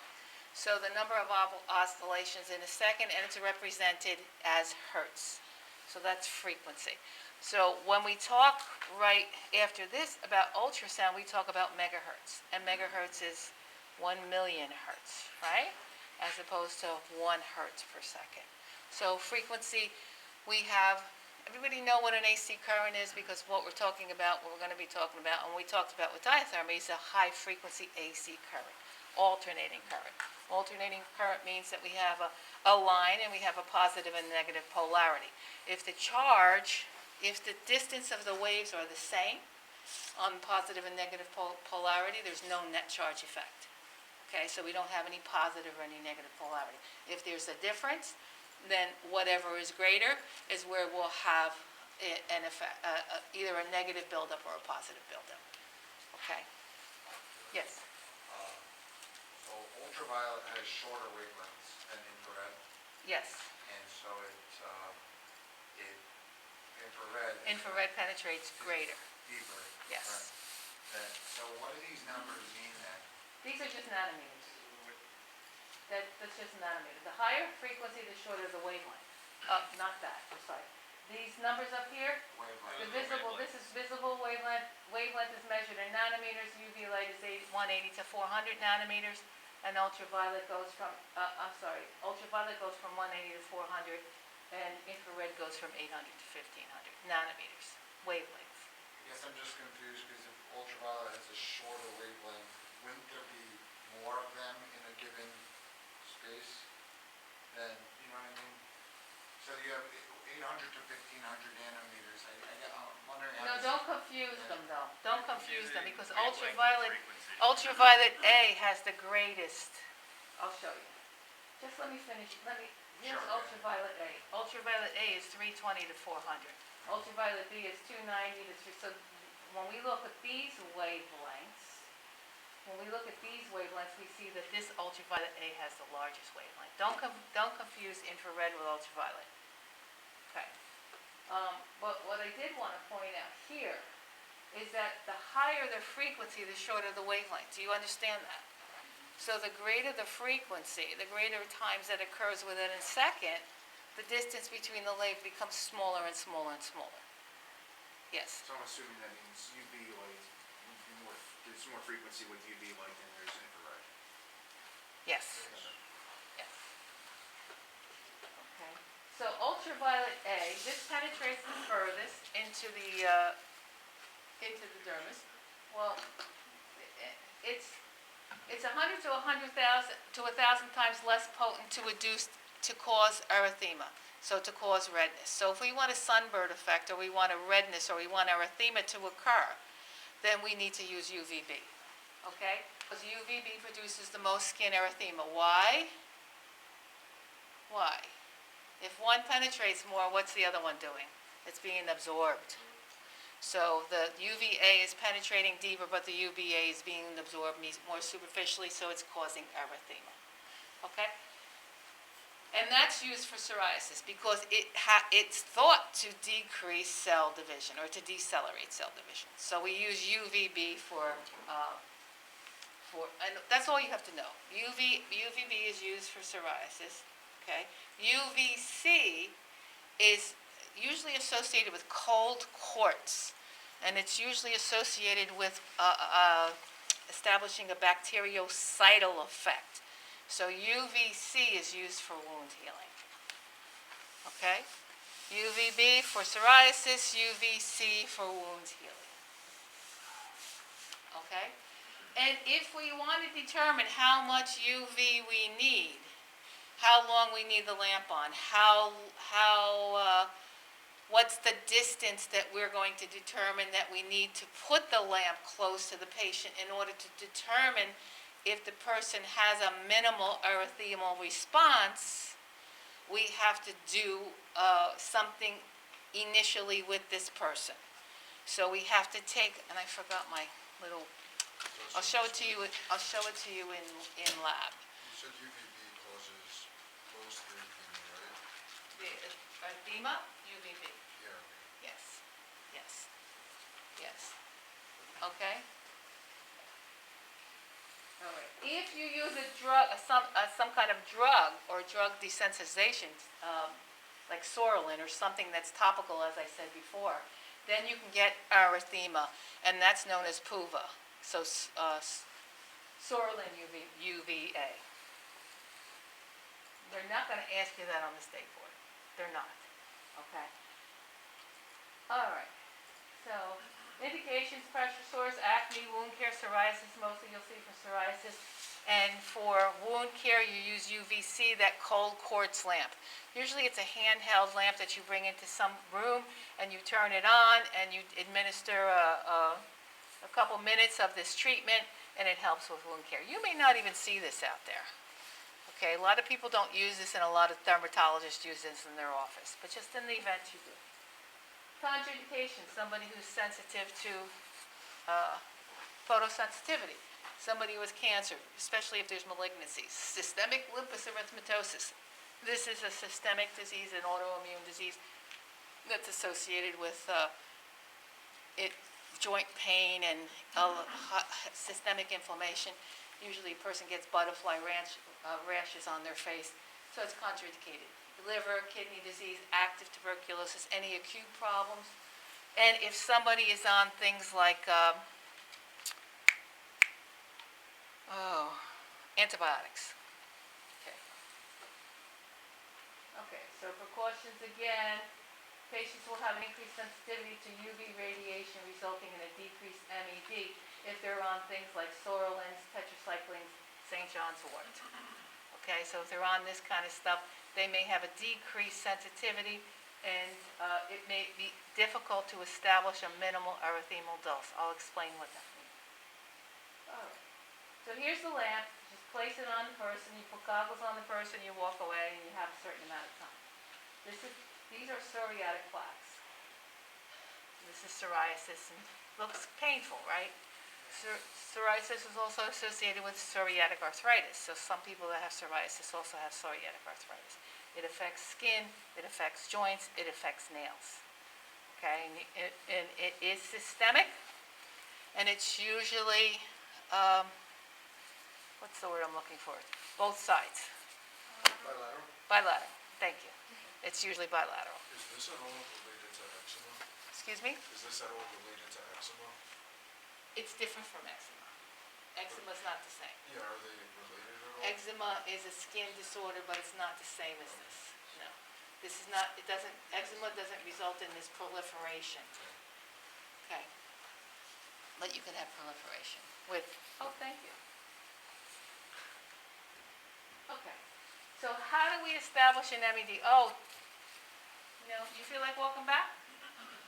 No, that's all right, we'll do it in lab. I have the cutout card I did. If you feel like, if you don't worry about it, we could show it in lab. We could show it in lab. All right, so you're gonna you have to establish a minimal erythemal dose in order to treat the patient. Why? Because what if you have something that's greater, the power is greater, or the distance is too much, or the lamp is too high? What will happen to the patient? The intensity is too great. What would happen to the patient? The patient would burn. What happens if you see nothing? If you see no erythemal response?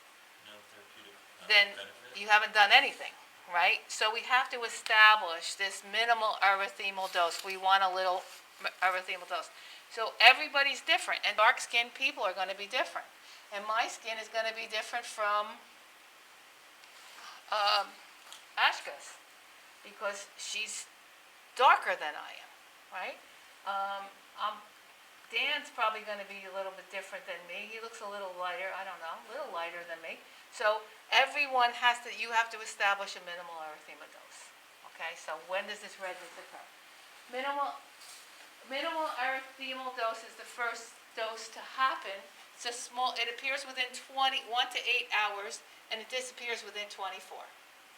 Okay, it appears within 1 to 8 hours. So you take the lamp, you place it at 24 inches away, or 18 inches away, or whatever the manufacturer says. You turn the lamp on, you turn it at a specific intensity, you place it perpendicular to the body part being treated, and you leave it on for so many seconds, maybe 30 seconds, maybe 15, depending on the manufacturer. And that's the next slide. And then we move it. So we might have 4 or 5 squares, and generally place it on the body part that doesn't receive a lot of sun. So we'll place it on the forearm. So maybe I'll take an opaque or a board and the cardboard board we wouldn't use. We would use something else. But we have shapes cut out, and we would put a towel on the whole. I would take a piece of paper or a towel, and I place it on all of the spots. Then I would place the body part 24 inches away from the radiating source, and I would expose one hole for, let's say, 20 seconds, 30 seconds, whatever it says. Then I would expose the next hole. Then I would expose the next hole, and then the final hole. Maybe I had 4 or 5 holes. What if I did 15 seconds a hole? So I exposed this for 15 seconds, the circle. And then I moved it up and I exposed the triangle for 15 seconds. And then I exposed a rectangle for 15 seconds. And then another shape for 15 seconds. How much radiation would the first hole get? 15 times 4? 15 times 4? 60 seconds. How much would the last get? 15 seconds. Okay, so then I would send this person home, and I would say to them, I want you to look at these circles, these triangles, I want you to look at your arm. That's what you're going to tell them. And you're going to say, I want you to tell me, what's the first thing that comes up? Where does it come up? Tell me where it comes up. Where does it get red? Where on the arm? What was the figure? Was it a circle? Was it a triangle, etc.? What was the first thing that appeared within 1 to 8 hours and disappeared within 24 hours? And when they tell you that, that is the minimal erythemal dose. So that is the time that you've established that's going to create redness or erythema in this patient. Okay? If you have somebody who has the first degree, so MED is the minimal erythema dose. First degree is something that appears within 6 hours. It's 2.5 times the MED, so it's not something you want to use. Second degree erythema appears within 2 hours. Third, you see blistering. So if I did this to Professor D'Onofrio, again, here's my thing, and I'll do it on the side that never sees sun. Well, he sees sun everywhere, but so.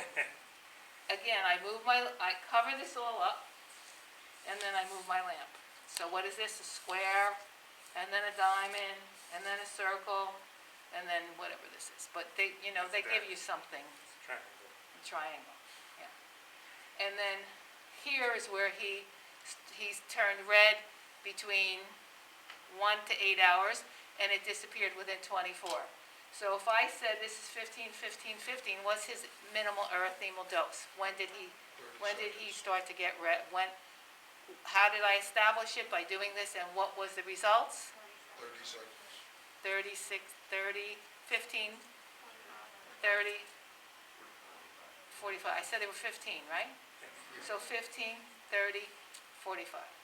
So 45 seconds would be his thinking. Wait, I thought it was the other way I thought it around. was opposite, yeah. So Excuse that's me? 15, so if you're covering everything above, that would be, I'm covering everything. yeah. 15. So that would be, 30. 45. This is when he got red. so He when wasn't you're red here, he wasn't red here. increasing, as you go up though, as you uncover, that square is being exposed for longer than 15 seconds.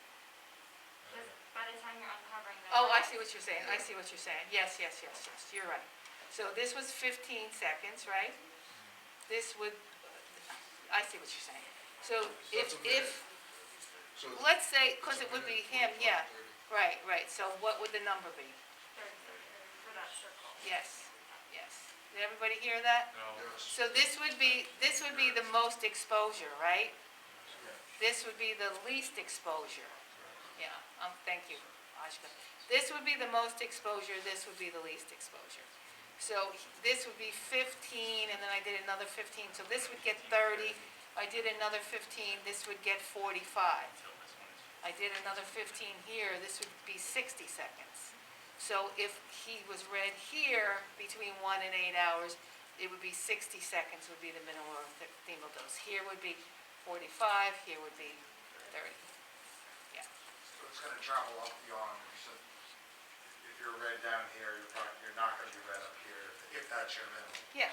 Well, and don't forget, if he's going to be red, if he's going to get a minimal erythemal dose here, And that's the minimum. then all these would be red too, wouldn't they? But they would probably still be red when he came in because they would be like second degree or first degree. Hopefully it's not third degree. We don't want to cause blistering in the burns. So that's the You never amount see that this. you would use, like if you were to do, like UV on like any other body part, you would keep that exposure for like 60 seconds. If they had the MED, different amount. That's lower right, amount of time. that's right. Yes, So aside from this, all of your other parameters you said are gonna be determined by the manufacturer? Yes. So distance from the patient, density, all well, that the stuff. distance from the patient, generally they recommend this. They recommend to place a lamp 24 to 36 inches away. So you can start with 24, and that's really your call. If I'm seeing somebody who's darker, I'm going to start closer. I'm going to start 24 inches. Somebody is like, Dan, I'll start at 36 inches away. But no, then I might not establish a minimal erythemal dose with him if it's 36 inches So you away. might have to go through that whole thing a Yes. couple of times to Yes. determine. Yes. It's better to start further away and move closer. Yes, it's better to be safe than sorry, right? So if I saw somebody like Lily White come in, I wouldn't probably put it 24 inches away. I would start at 36 inches. All right? So that's what that is. Cut 6 holes, different shapes, remove clothing, jewelry, etc., attachment, blah, blah, blah, position. And your book, and different books and different manufacturers suggest different things. I think your book says 30 seconds hole 1, 2, 15 seconds hole 3 to 6. And it's different. It's not, don't fret about the numbers. It's going to be different in any books that you buy. Okay? Cover the genitals, the nipple area, if you're going to be doing, if you're going to be doing the back or chest or something like that. It's very, very, instruct the patient what you're going to find. So again, what's that minimal erythema dose? When does it come? Between 1 and 8 hours. When does it disappear? Within 24. That's what you're going to tell a patient. So the dosage should be increased 25% every other treatment. Because what's going to happen? You're going to get like a protective layer, right? It's kind of like like a tan. So every time you do it, you're going to have to increase the dose. That's all. All right. And finally, and we're not going to talk much about lasers. I know you want to, but I think that, who wanted to talk about lasers? Devin. All right. Devin wants to talk about electric stimulation, he wants to talk about lasers, he wants to talk about I just want to crack things. cracking somebody's back. So, when we talk about lasers, and we say, what does laser stand for? It's right up there for you. Light amplification by stimulated emission of radiation. And mostly what you see out there today is cold lasers. And it's thought to facilitate RNA synthesis and DNA and work on tissue healing. Okay? Basically, that's all you need to know. All right.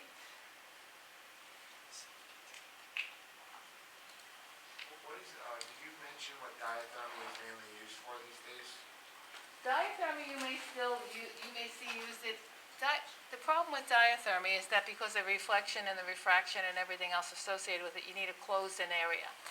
And you want to make sure that the beam doesn't go somewhere else. So it's not used a lot, but it's coming back. And it's used for heat, deep heat. You know, but there are other things that are used for deep heat, such as ultrasound. And you could use it for a larger body part. You know, rather than ultrasound, when we're talking about ultrasound, you can only use it twice the size of the ERA. Yeah. So just to sum up, so like diathermy and infrared are more for deeper heat, and then you might Yes. use ultraviolet for like skin conditions Yes. type stuff. Yes, infrared is used for seeping wounds, it's used for heat, it's used to make you feel better. Right. You know, it's a heat lamp. So it's similar to like it's similar to a hot pack. I was gonna say hot. Yeah, Okay. yeah, it's similar to a hot pack. And then- But ultraviolet is generally what we use it for is more skin conditions, except for ultraviolet C, which you would use for wound healing. Okay, and I'm not going to ask you about nanometers and all that stuff, because the state board's not going to, I just provided it to you. But when we talk about ultrasound, because we did talk about ultrasound a little bit, right? What is ultrasound? So we have this, again, it's a high-frequency alternating current, and it's associated with this compression, and it's called compression and rarefaction. And all that means is that you compress the material and expand the material in front of the crystal. Okay, so you have this piezoelectrical crystal that's inside the transducer or inside the head of the ultrasound, which vibrates, and through this vibration you get a conversion of ultrasonic energy into, or this mechanical energy into heat. Okay? And it's above the audible range of humans, and generally the therapeutic ultrasound that we're going to be using is anywhere from 0.7 to 3.3 megahertz. All right, that's not the frequency of the generators that we're using. It's not the same thing as the frequency that we select in modes. Okay. So you could see this expansion, right? You could see this compression and this expansion of the ultrasound wave.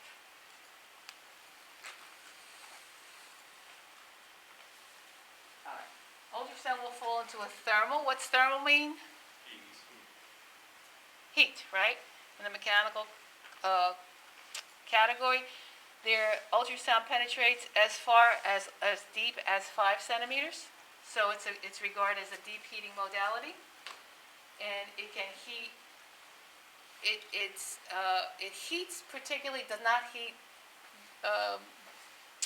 objects with a low absorption coefficient, such as blood or muscle.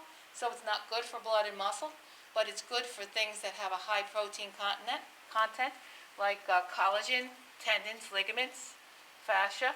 All right, things that have a higher absorption coefficient. So, is it good for scar tissue? Absolutely.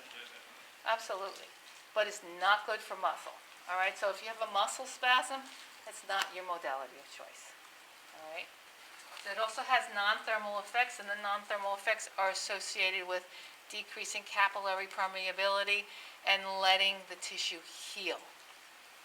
Okay, so it has more of a healing process. So basically we have this, all sound travels in waves and transmit energy by this alternating compression and rarefaction. So this expansion and this compression.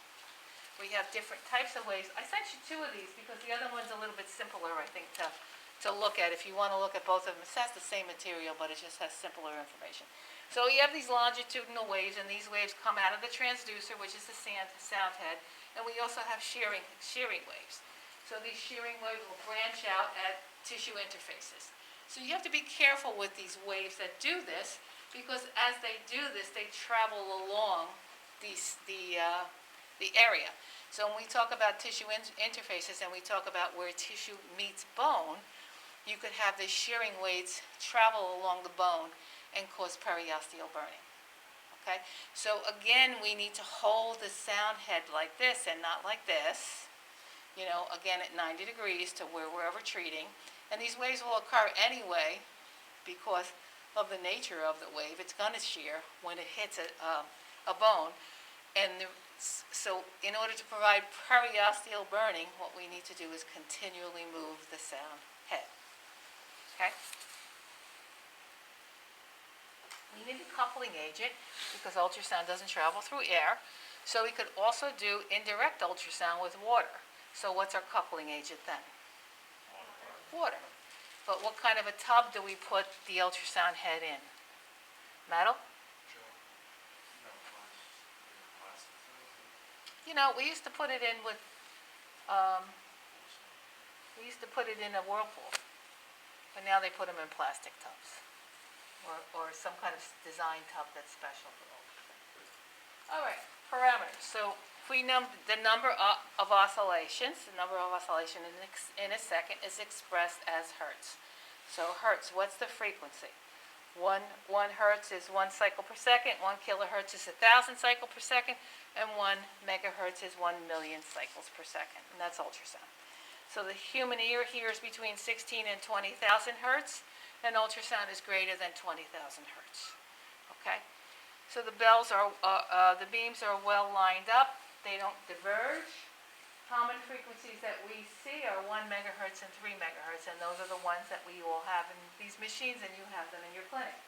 So what is the difference in these frequencies? 1 megahertz is used to heat tissues deeper.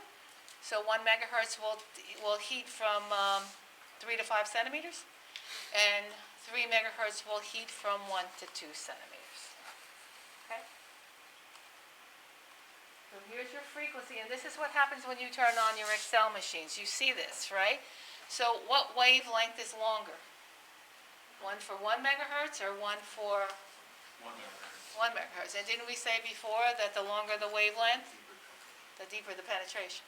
Okay, the other thing that we have to understand is that penetration and absorption are inversely proportional.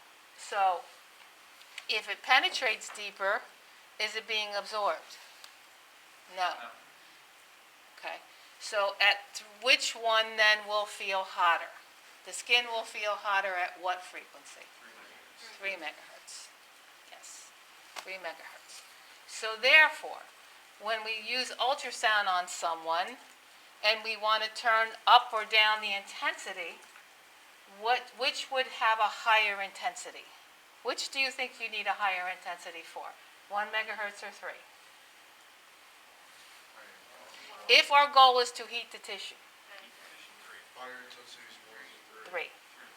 3 megahertz, because it will be absorbed more superficially. Okay? So if we want to heat the tissue, we're going to use 3 megahertz because it's going to be absorbed more superficially. But the intensity at which we administer the ultrasound is lower.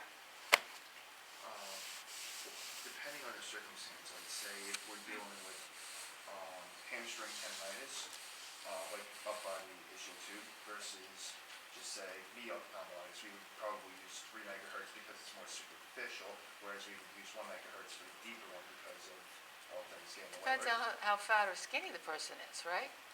I mean, I shouldn't say fat, I should say large or small. So if we were going to do Oshka's ischial tuberosity, that's pretty superficial. That's pretty superficial. I'd have to make a judgment on that. You know how, but if she were a weightlifter and she had a lot of muscle around there, of course we're not heating muscle anyway, right? So if we wanted to go deeper, we would use a 1 megahertz. if we wanted to use, if we were doing frozen shoulder, adhesive capsulitis, what do you think you'd use? 1 megahertz or 3? 3. 1. That's deep. The capsule is deep. We'd have to use 1 megahertz, yes. So if you're saying that, like, using it at 1 megahertz, it's not really being absorbed, what's the purpose of that? What's the purpose of? If heat's not being absorbed, what's the purpose of doing such a deep heat? Well, at 1 it's megahertz? not that it's not being absorbed, it's absorbed greater with a 3 megahertz. It's absorbed So you greater. said you would use a greater intensity at 3 megahertz? You use a greater, you use a greater intensity at 1 megahertz. Okay, fine, okay. Yeah. So just to reiterate, when you said, so if you want to penetrate to deeper tissue, the absorption is going to be less. No, the absorption won't be less. You're going to use a frequency of 1 megahertz, but you don't need the intensity to be as great. When you turn the intensity, when you put the intensity on the machine. If you're going to use a thermal effect, then you need a less intensity because the person's going to feel it more superficially. That's all. Okay? Yeah. Assuming that we don't use ultrasound on obese patients? Can you use ultrasound on what? Obese patients? Obese Obese people. You can, but what, I mean, what do you, it depends what you're doing, it depends what you're doing it for. You know, if the ultrasound, because the ultrasound will penetrate deep, but, I mean, also ultrasound is used over a small area, so usually if you're using it on somebody obese, you're using it on a shoulder. I mean, I wouldn't do it on the back, I wouldn't do it on a piriformis, you know, I'd probably use stem or something like that. You know what I mean? So ultrasound is generally, if I'm gonna do on tendons, if somebody's fat, the tendon is more superficial anyway, right? So it's not gonna really matter. Yeah. That's a good question because, you know, a lot of people use ultrasound for different reasons, and I wouldn't use it to break up a muscle spasm unless I was using it in combination with electrical stimulation. So then I would get the heat to soften the area or to increase the collagen extensibility, causes vasodilation, and then I would use the electrical stimulation with a frequency enough to cause tetany to bombard the muscle to help relieve the spasm. Yeah. Okay, so penetration. Power. Power is the amount of acoustic energy coming out of the machine, and the power is expressed as watts. Okay, so there are some of your machines, the XL machines that are in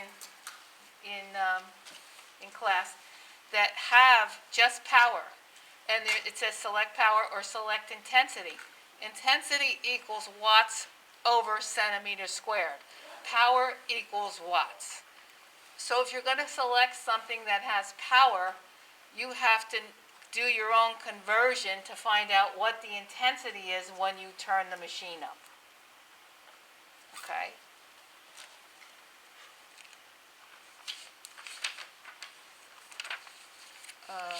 So for example, if intensity is watts per centimeter squared, and the centimeter squared is the size of the transducer, how many watts would you select? How many watts would you select? So I equals, what's I equal? W over Cm squared. Cm squared is what? The size of the transducer. If I had a 5 centimeters squared transducer, and I wanted to treat this patient, because I was new and out of school and I didn't know any better, with 4 watts per centimeter squared. I wanted to select an intensity of 4 watts per centimeter squared. 100. How many watts would I need to set the machine for? 20. I equals W over C squared. So I equals X, because we're solving for W, right? Yes? It's 5 times 5 times 4. Okay, so what is it? 100. What would, The what would the watts be? 100. 20. Yeah, 20 watts, because 20 watts over 5 centimeters squared equals what? 4 watts per centimeter squared. Yeah. If I had a 10 centimeter square sound head, and I wanted to deliver 1 watt per centimeter squared, how many watts would I need? 10. So is that 10. the DNR that you're using? No, no. This is the intensity. The intensity, so what I'm going to tell you guys, in any machine, especially for the practical exam, make sure that you're selecting watts per centimeter squared. Because if you select watts, I'll tell you have to do the conversion. You don't want to do the conversion, right? No. So just select watts per centimeter squared, but I want you to know that. Because if you don't, then according to the Arndt-Schultz principle, you will not be delivering enough current or enough ultrasound, and in some cases you'll be delivering too much, okay? But you have to know that for the next exam that I'm going to give you on next Wednesday, all right? Because I will give you a few numbers and say, is this appropriate? So you have to know how to do this conversion. It's simple. All right. So transducers can come in all different sizes, 1 centimeter squared, 2 centimeters squared, 5 centimeters squared, 10 centimeters squared. When would you use a 1 centimeter squared sound head or transducer? Yeah, over a small area, like a finger, how about a TMD, dysfunction, right? Yes. When we're talking about the transducer area, are we talking about the effective radiating area? We're going to talk about that in 1 second. Okay, it's like 1%, right? So sound waves are absorbed in tissue that produce heat. It's greater at tissue interfaces. It's greater at these tissue interfaces because it's reflected. So what's reflected, it bounces back. What's the difference between reflection and refraction? Fraction goes over there. Yeah, refraction, it goes in at one angle and bounces off at a different angle. Reflection, it goes in at one angle, bounces off at the same angle. Same thing as when you're looking in the mirror, you get a reflection, right? Intensity. So the intensity, we have to know the difference between the average spatial intensity and the peak spatial intensity. And what's that associated with? BNR, beam non-uniformity ratio. Okay, beam non-uniformity ratio. Average intensity of the ultrasound, it's the ratio of peak and average spatial intensity. Okay, so I told you guys to look up the BNR on your, the BNR on your labels. What was your BNR on most of them? 6. So if you're using 1.0 watts per centimeter square, at any given time, if you don't move that sound head, the tissue is receiving, what's the greatest intensity the tissue is receiving? 6. 6. All right? So if it's 6 to 1, yes. So that's 6 watts per centimeter Yes, square, right? 6 watts per centimeter square. Right. But I'm talking about a grain of sand. You know, you don't know where on that transducer that peak spatial intensity is. It's usually in the center. All right, if it's 6 to 1, that's what it means. At any given time, if you're just holding something down, at any given time, that tissue underneath that area that you have the stationary sound head is receiving in that little pinpoint area 6 watts per centimeter square. Okay, is that too high? Yes. We don't want to go over 2.0, right? You know, treatment actually is in Europe, they go up to 3. We don't here. When I first started, a long time ago, we used to use the parameters of 0.5 to 1.5 for 3 megahertz and 1.5 to 2.5 for 1 megahertz. They've changed that because of evidence-based practice. Okay. But, you know, it's hard to do studies on these things because it's hard to, it's not like you're a person that doesn't change at all during the day. you know, you're gonna change, depending on what you're gonna do, there's gonna be a lot of changes and a lot of modifications in your body system, right? So if I'm gonna do ultrasound, even if I do ultrasound the same time every morning, there's gonna be variables that I can't account for. So, it's difficult. All right, so the BNR, beam non-uniformity ratio must be specified on the machine. So we know the beam non-uniformity ratio is that it's the average of the peak and the peak and the spatial intensity. Okay? There's two modes, continuous and pulsed ultrasound. Continuous means what? It's on all the time. Pulsed means, okay, so if I have 10 milliseconds in a cycle, 10 milliseconds in a cycle, and it's on for 2 milliseconds, what's that ratio? What percentage is that? It's 10 seconds, it's on for 2 milliseconds. I mean, it's 10 milliseconds, it's only on for 2 milliseconds. What percentage pulse ultrasound is that? How much? Who's saying 20? Who's saying 25? How do you figure it out? Well, 2 over 10 is 20%. 2 over 10. A lot of people put 2 over 8. So 2 over 8 would be 1/4 would be 25%. So it's 2 over 10 because the amount of time the ultrasound would be on is 10 milliseconds. I mean the ultrasound and it's only pulsed. What happens in another 8 seconds? The heat dissipates, right? So there's no buildup of heat. So with a 20% ultrasound or 20% duty cycle, you're not going to feel any heat. You shouldn't. Okay? So if I had a 10%, a 20%, and a 50%, which would I choose for the person that had an acute lateral epicondylitis? What duty cycle would I select? I said I have a choice between 10, 20, and 50. What duty cycle would I take? 10. Which is going to, Because if you increase the heat, you're going to increase inflammation in the area as well. if I had a acute lateral epicondylitis, what am I talking about? Something that's highly inflamed, right? Already flared up. Yeah. So which duty cycle am I going to choose? The lowest one, and that would be 10%.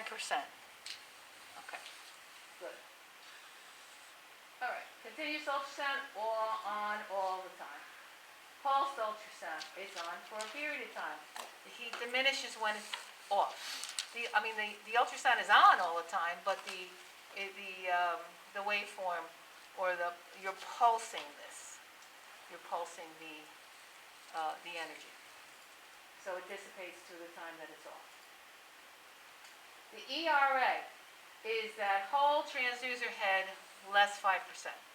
So that little crystal on the outside is not considered an effective radiating area. That's all that means.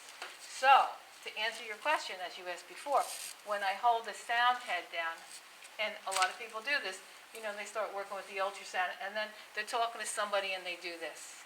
So this thing that you're doing here, there's nothing coming out. There's no effective radiating area on that last tiny 5%. So that's why that's why the effective radiating area is 95%, less than 5%, and you need to hold the sound head flat. Okay? All right. Absorption. Transfer, as the frequency increases, the absorption will increase. So 3% frequency, you're getting greater absorption. And tissue is going to get greater absorption where the tissue has greater absorption coefficient, which is what we said before was tendons and ligaments, etc. Collagen. Reflection is going to be reflected. So at the soft tissue bone interface, the reflection is going to occur. Why is that important to us? Because we know that when we get over a bony area, we need to keep going. All right? And when we do these things, we overlap by like half. So we keep overlapping. We move the head about 4 centimeters a second, and we could move it zigzag up and down any way we want, but we're not going to go like this all over the place and do it quickly. So we do it slowly, and we make sure that the head keeps in touch with whatever we're on. Be careful over bone because of periosteal bone. Refraction, we said, wave goes in, bounces off in a different direction. So. Attenuation is that it's a measure of the decrease in ultrasound energy as it passes through. Of course, that's sound, attenuation, right? If I talk here, and you guys, we do this every day. If I talk here, Casey could hear me really well. If I talk to him now, he could still hear me. Or can you? Did you hear what I said? No. I said, if I speak like this, you can hear me. If I lower my pitch and I start talking to him, so the ultrasound, or we get attenuation, so it decreases what's the word I'm looking for?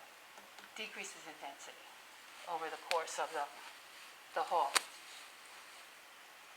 Okay, so absorption accounts for approximately 50% of that attenuation because the ultrasound is absorbed. All right. Thermal versus non-thermal. All right, you guys read about thermal. What if you're working with somebody and you place the ultrasound on somebody and they flinch because they feel like it's too hot? What do? Decrease the intensity. Okay, intensity is too high. So even though you have parameters, that intensity might be too high for that person. Decrease the intensity. Okay? And we said that frequency of 3 megahertz will be absorbed more superficially. Frequency of 1 megahertz will penetrate deeper. Non-thermal effects. We talked, what's cavitation? Anybody remember? Acoustical streaming and microstreaming are associated with cavitation. What's cavitation? These formation of these gas bubbles, and these gas bubbles will oscillate and they'll travel along in the body. And this microstreaming is a result, you get these vibration of these gas bubbles, you get a stream of all the fluid underneath these bubbles. So it's also thought that that microstreaming and cavitation will help with increasing cell membrane permeability. Okay, decreasing, I'm sorry. Is it increasing?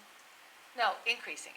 So it'll break down, it'll allow the calcium exchange, etc., in order for healing to occur.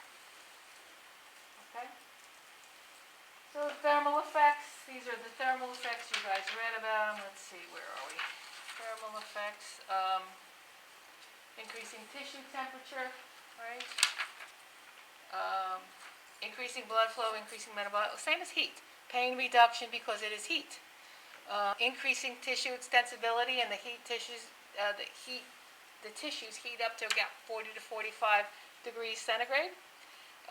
Reduction of muscle spasm, inadvertently, or indirectly, I should say, and a decrease in nerve conduction velocity. It also depends on the intensity, the frequency, the duration, the size, and this is just a repeat. I said generally use 3 megahertz for when you penetrate more superficially. You use 1 megahertz if you want to go deeper. Yes? Can you go back to the previous slide? Just one second, please. Decreased nerve conduction velocity, doesn't heat normally increase it? No, the nerve conduction velocity, again, is thought to decrease because of the fact that we have heat. It's a thermal modality. So it'll stop the firing of muscle spasm. Heat increases the rate of the nerves. It increases metabolic rate, but it decreases muscle spindle firing. Okay. Yeah. With things like increased tissue extensibility, would you use this modality prior to, say, stretching exercises? Yeah. Yeah, you could use it prior to stretching. Yeah. Yes, especially for things like tendinitis that Yeah. may be due to. Yeah. You can. All right. Non-thermal, we're going backwards. Okay. Non-thermal effects, increase permeability, reducing inflammation, right? So we get a forward movement of the ultrasound with acoustic streaming. We get this ionic exchanges, these calcium, which is necessary tissue repair we talked about before.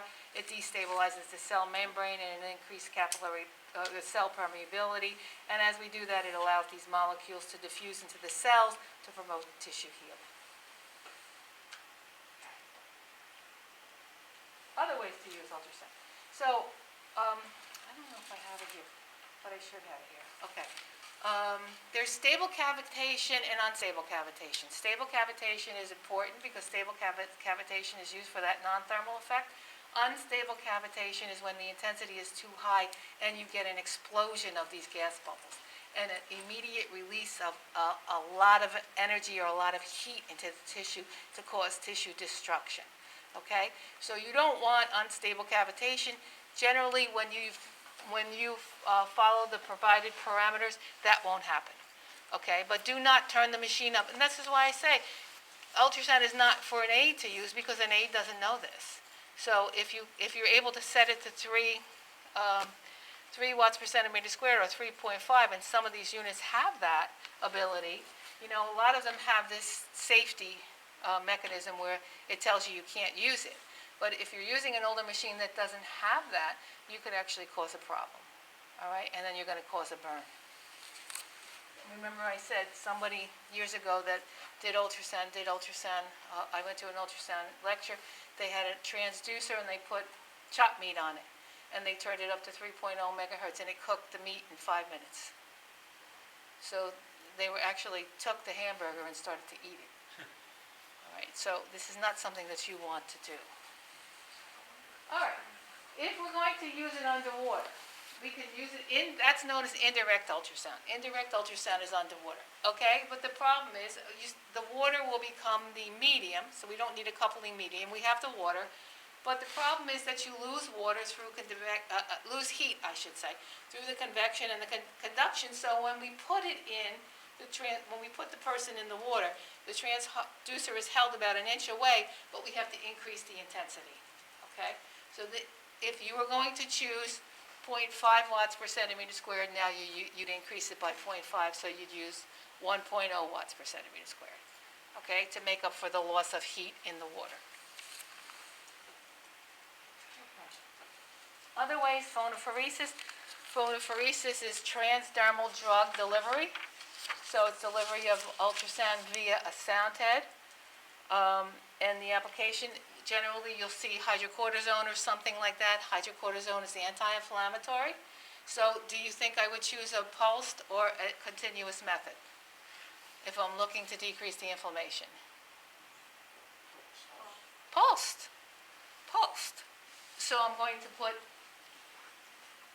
this is a hydrogel pad that you see right here. That's done for wound healing.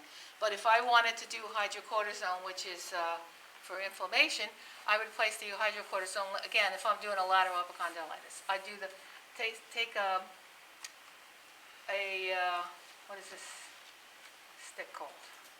The transducer. Like a popsicle. So what's it called? Depressor. Tongue depressor. I take this tongue depressor, I put the cortisone on that, I place it on the lateral epicondyle, I move it around, then I would take the ultrasound head, put a coupling gel on the ultrasound head, the transducer, move that around so that everything is smeared in together, and then turn on the machine.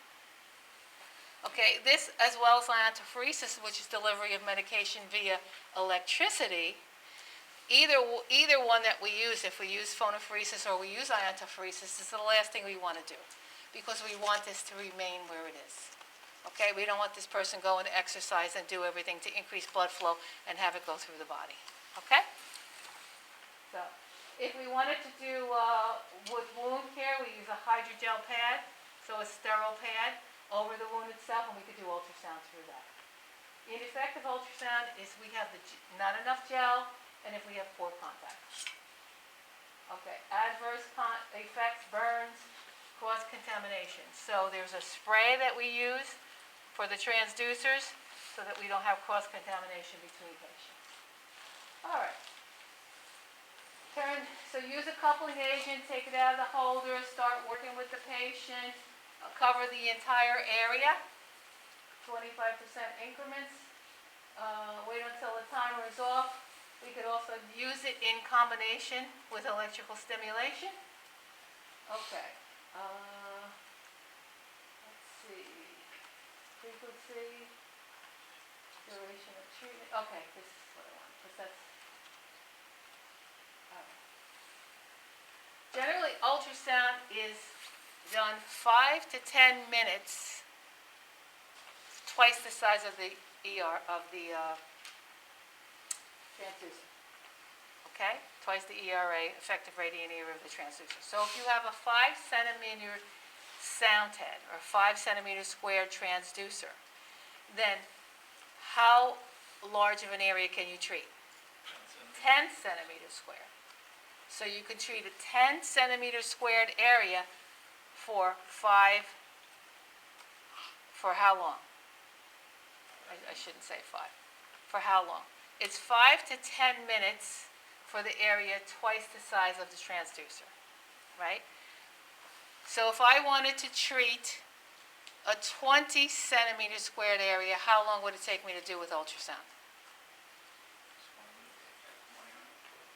10 to 20.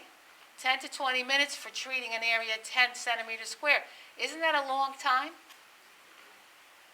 All right, so that's why ultrasound is not the method of choice when you want to do an entire back. You can't do an entire back treatment for 5 minutes, and generally ultrasound treatments are 5 minutes, right? I don't think you've ever seen anybody do an ultrasound for more than 5 minutes. So, you have to understand that. All right? Application, rate of 4 centimeters per second. The stroke should overlap by a half. All right, and you could do your circles, and you could do your zigzag, whatever method of, whatever mode you choose to select.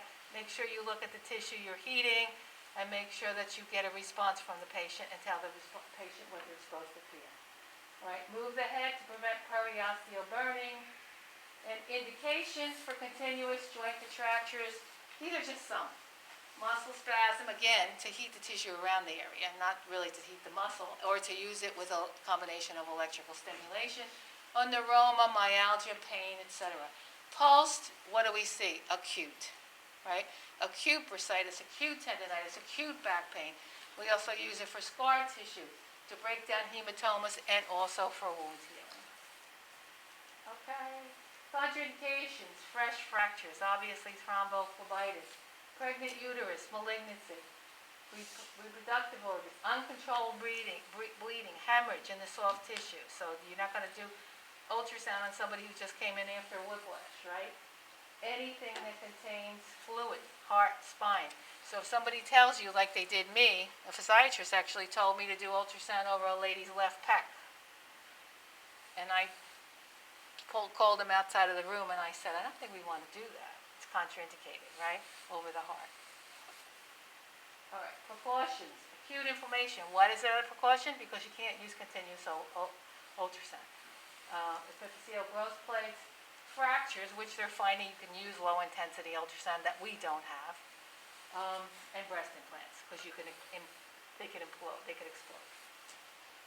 All right, we're going to document. How did you do it? What was the frequency you used? What was the intensity you used? What was the mode? Mode meaning pulsed as opposed to continuous.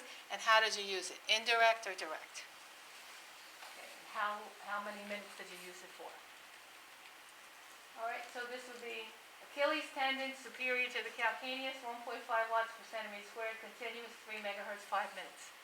So if I ask you on Wednesday next week, if you had somebody who had an acute Achilles tendonitis or an acute lateral epicondylitis, tell me the mode and the method of delivery with your ultrasound and the selection of your transducer.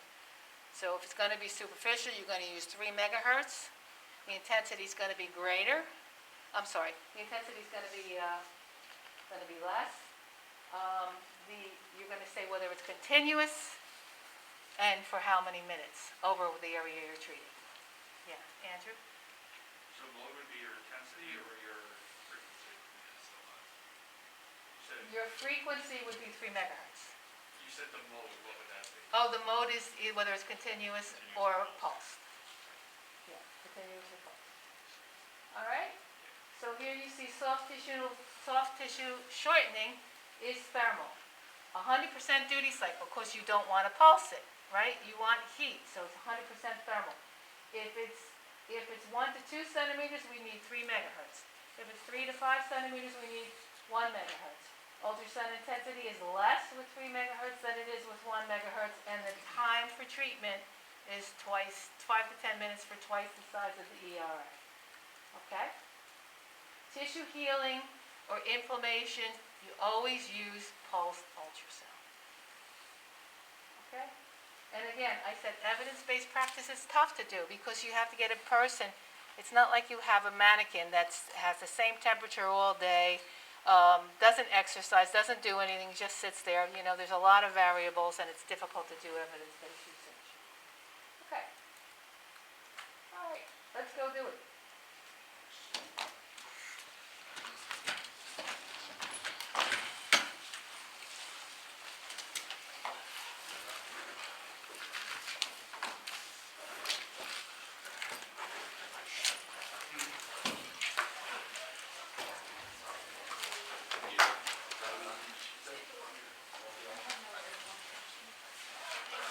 So we're going to do ultrasound on each other, and we're also going to do a combination. Even though we haven't talked about electricity, I'm hoping that we have time and that we're able to do a strength duration curve today so you could at least feel the different frequencies and pulse duration, because you need to feel it.